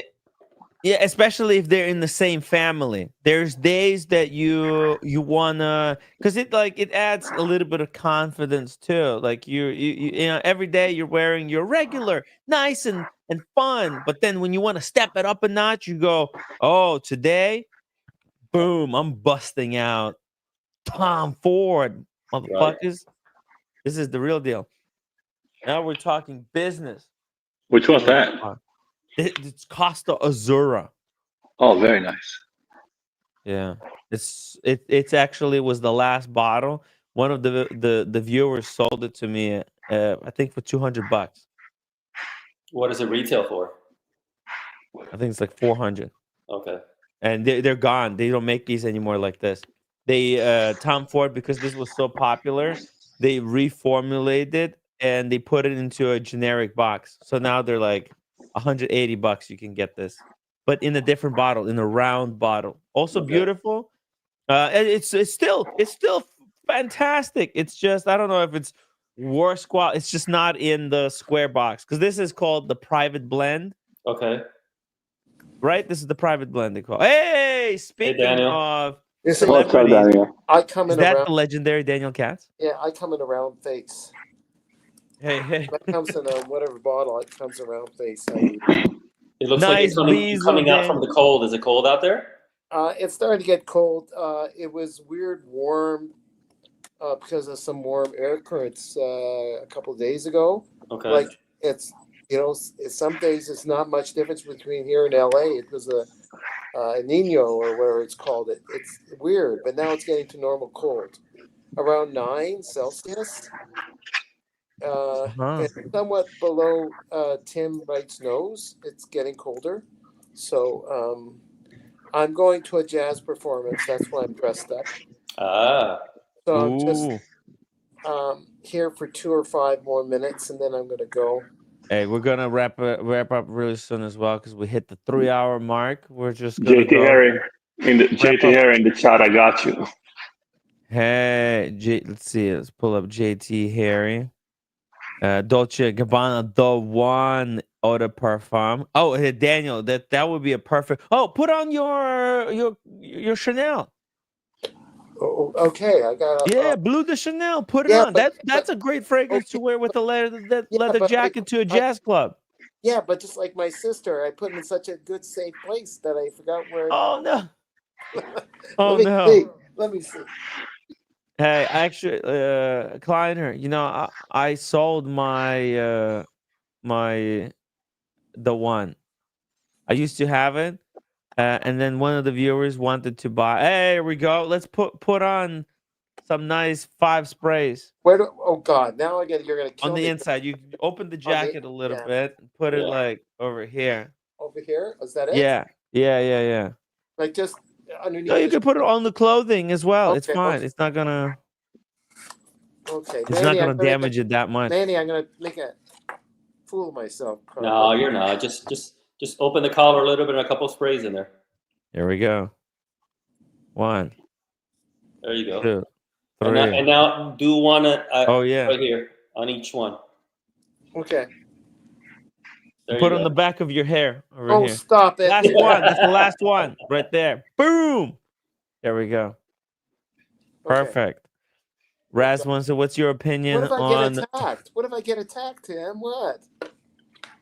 You mean by the ladies? Yeah, by the ladies. There was this woman from where is she from? Persia, and she was complaining. She was half drunk, and she was complaining about how the owner of the bar down the street didn't give her respect. She's going on. I don't know what the storyline is. She just started talking to me in the bar, in her 30s, I'd say. And when she makes her point, she puts her hand on my arm to make her point, like this. Right. Her long. Wow. It sounded like semi-affectionate. I don't know. And she started to, and so how's it going? And she starts starting a conversation. Like I'm not used to women starting a conversation with me. It's not the other way around. That's not signals, man. She's throwing up bad signs. Let me know when you're doing your comedy, she says, whatever. In my bedroom every night. You're invited. Whatever, okay. Damn it, I hope I'm not allergic to this. Okay, we'll see. Nah. Oh, the blue... I guess it's all right. I hope it's not overwhelming. What if I'm kicked out because of the perfume? Excuse me, sir, you smell too much. What are you trying to prove, sir?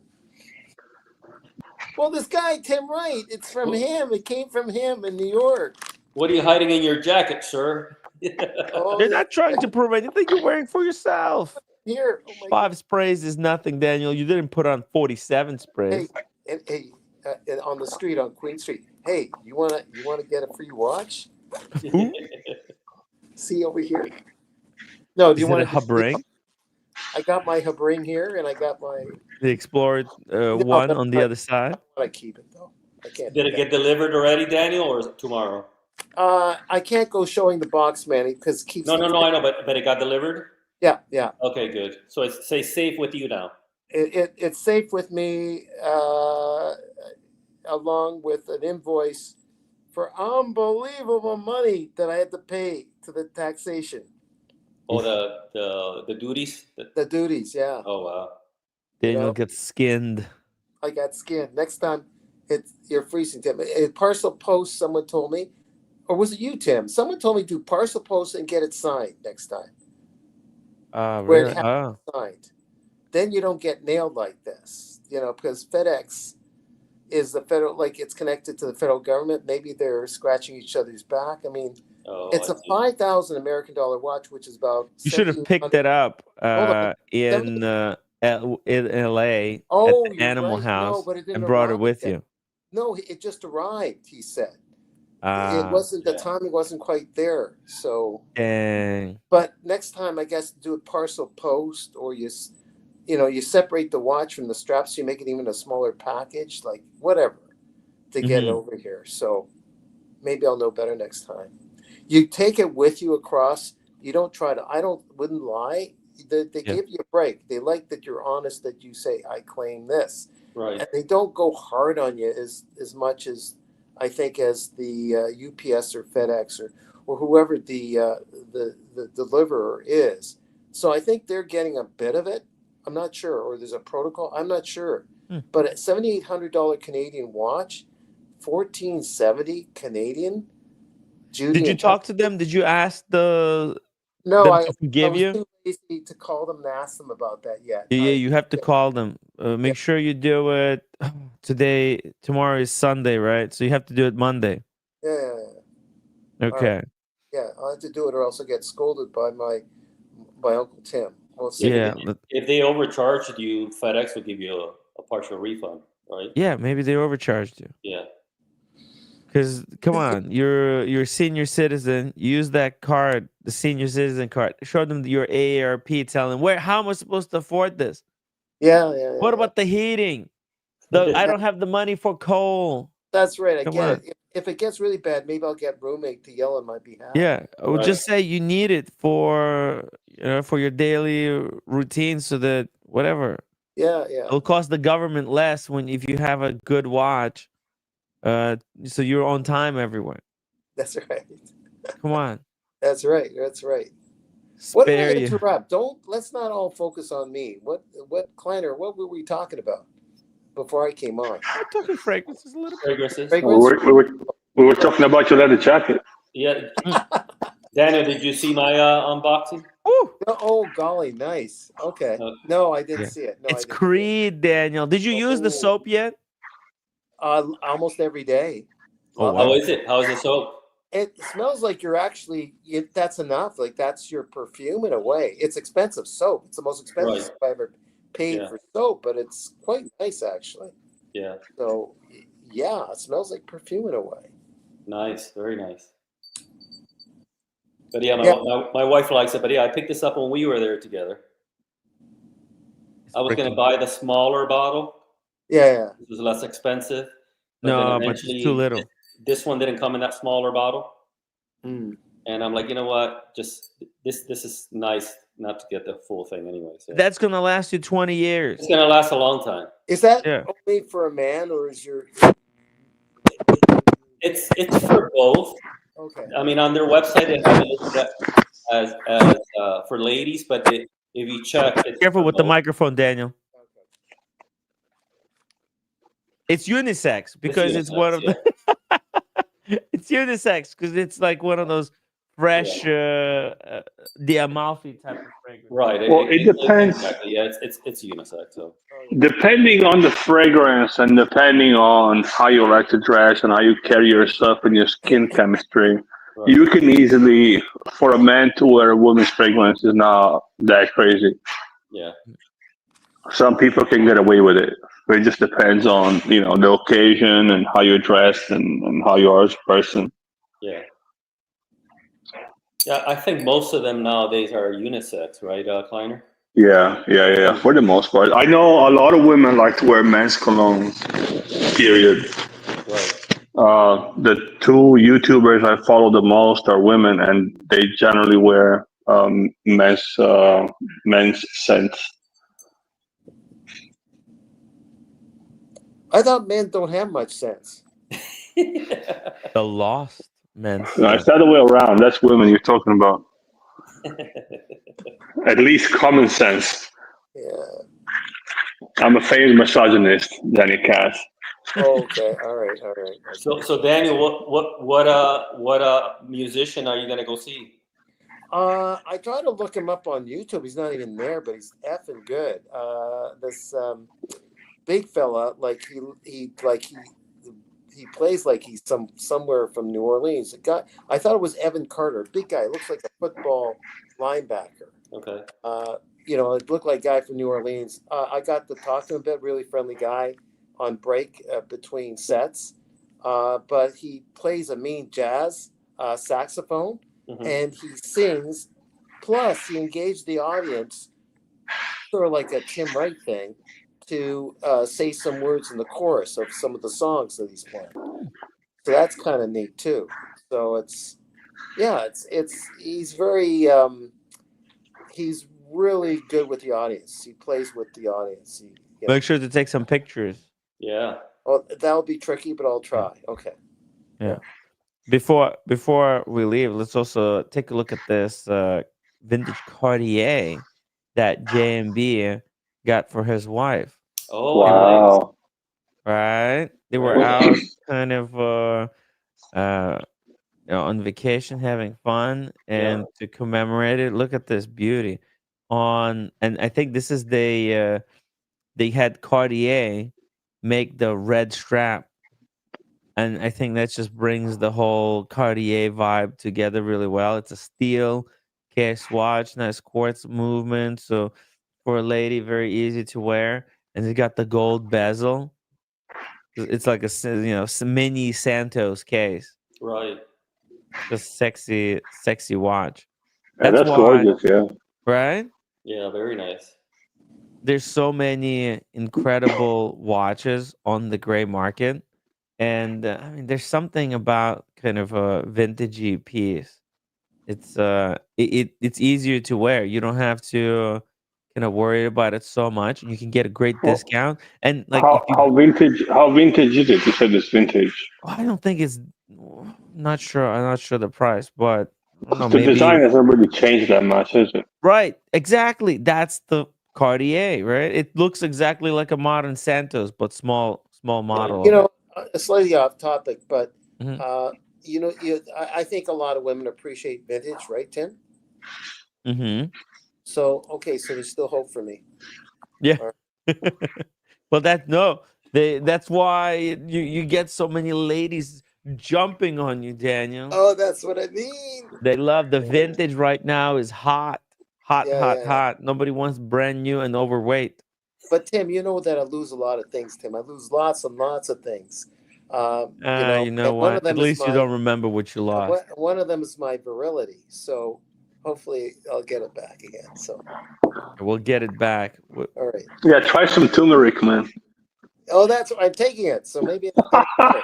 Nice. I'm taking it already. But you got to take it easy on that cheese in the Oh, the soup. Yeah. and on the potato chips. Oh, I've yeah. ordered a bench. I'm gonna start doing. Oh, you did? Yeah, Yeah, guys. Very It's nice. on. Yeah, Yeah, I got I'm the gonna start bench. going to the gym. I had stopped going for about 2 months. I think I'm gonna start going again. Yeah. Exactly. It's How's that song? arriving Monday. It's Hell like- yeah, let's go. Wait a minute. You know that song, Willie Nelson? At the Uh-huh. gym again. Da, da, Yeah. da, da, da, I'm at the gym again.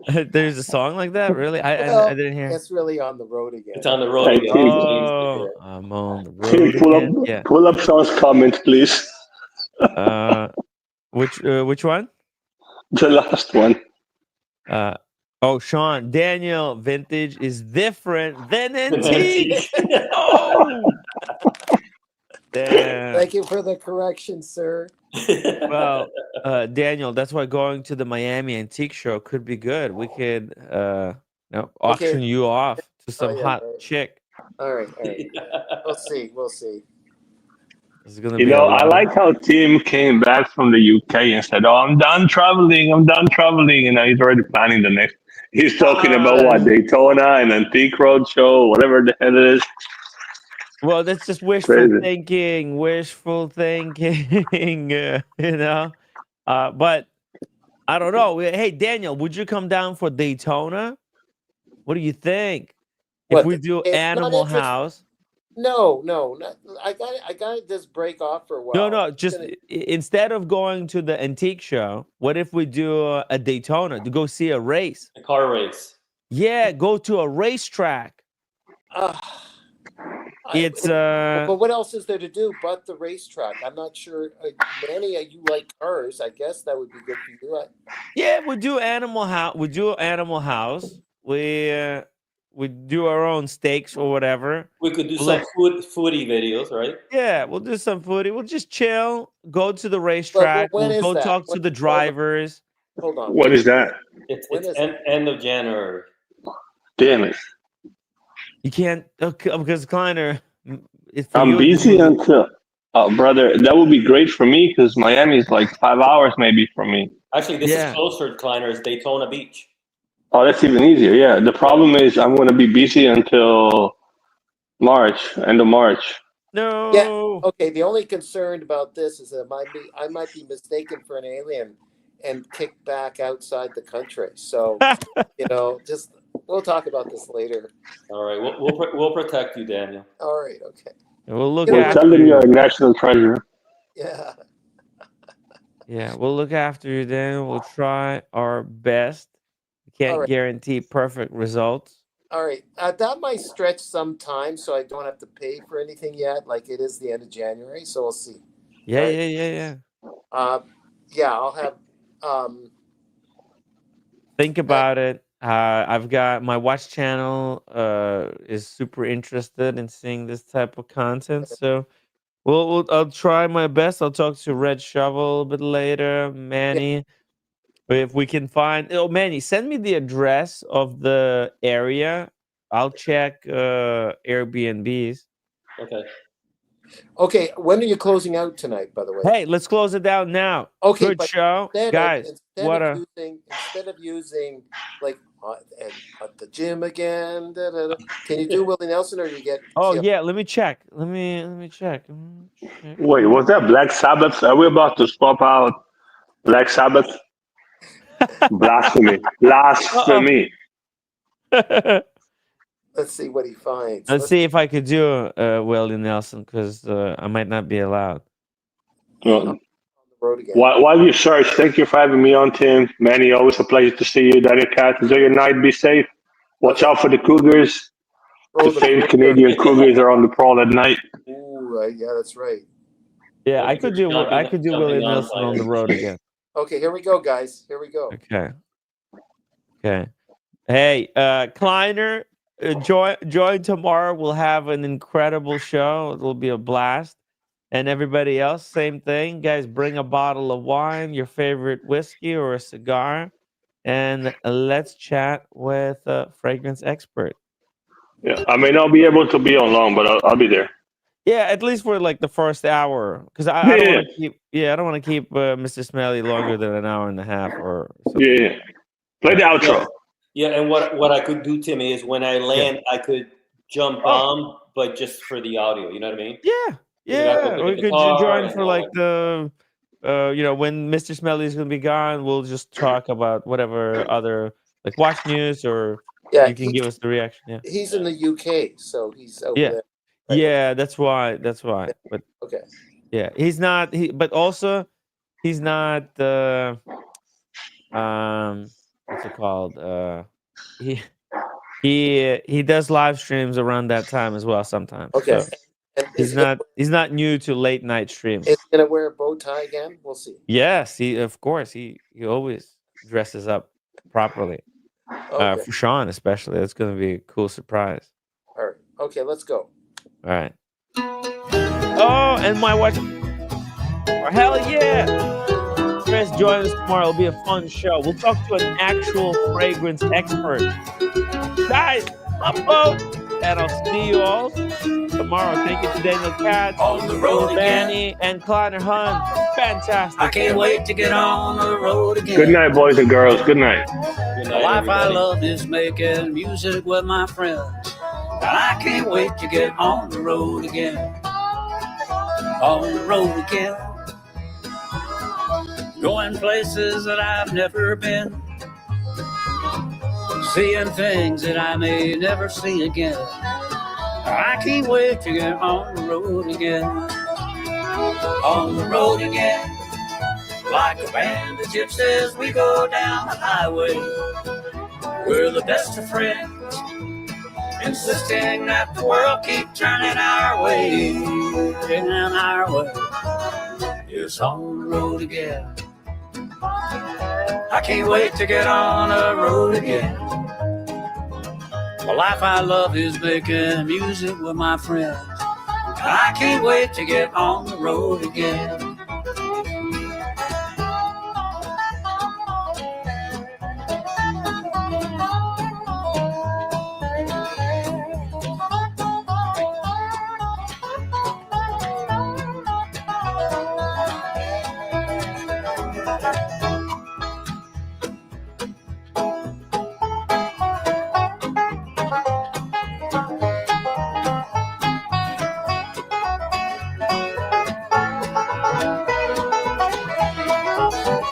On the road again, like a band of gypsies, we go down the highway. We're the best of friends, insisting that the world keep turning our way. And our way is on the road again. I can't wait to get on the road again. The life I love is making music with my friends. And I can't wait to get on the road again. And I can't wait to get on the road again.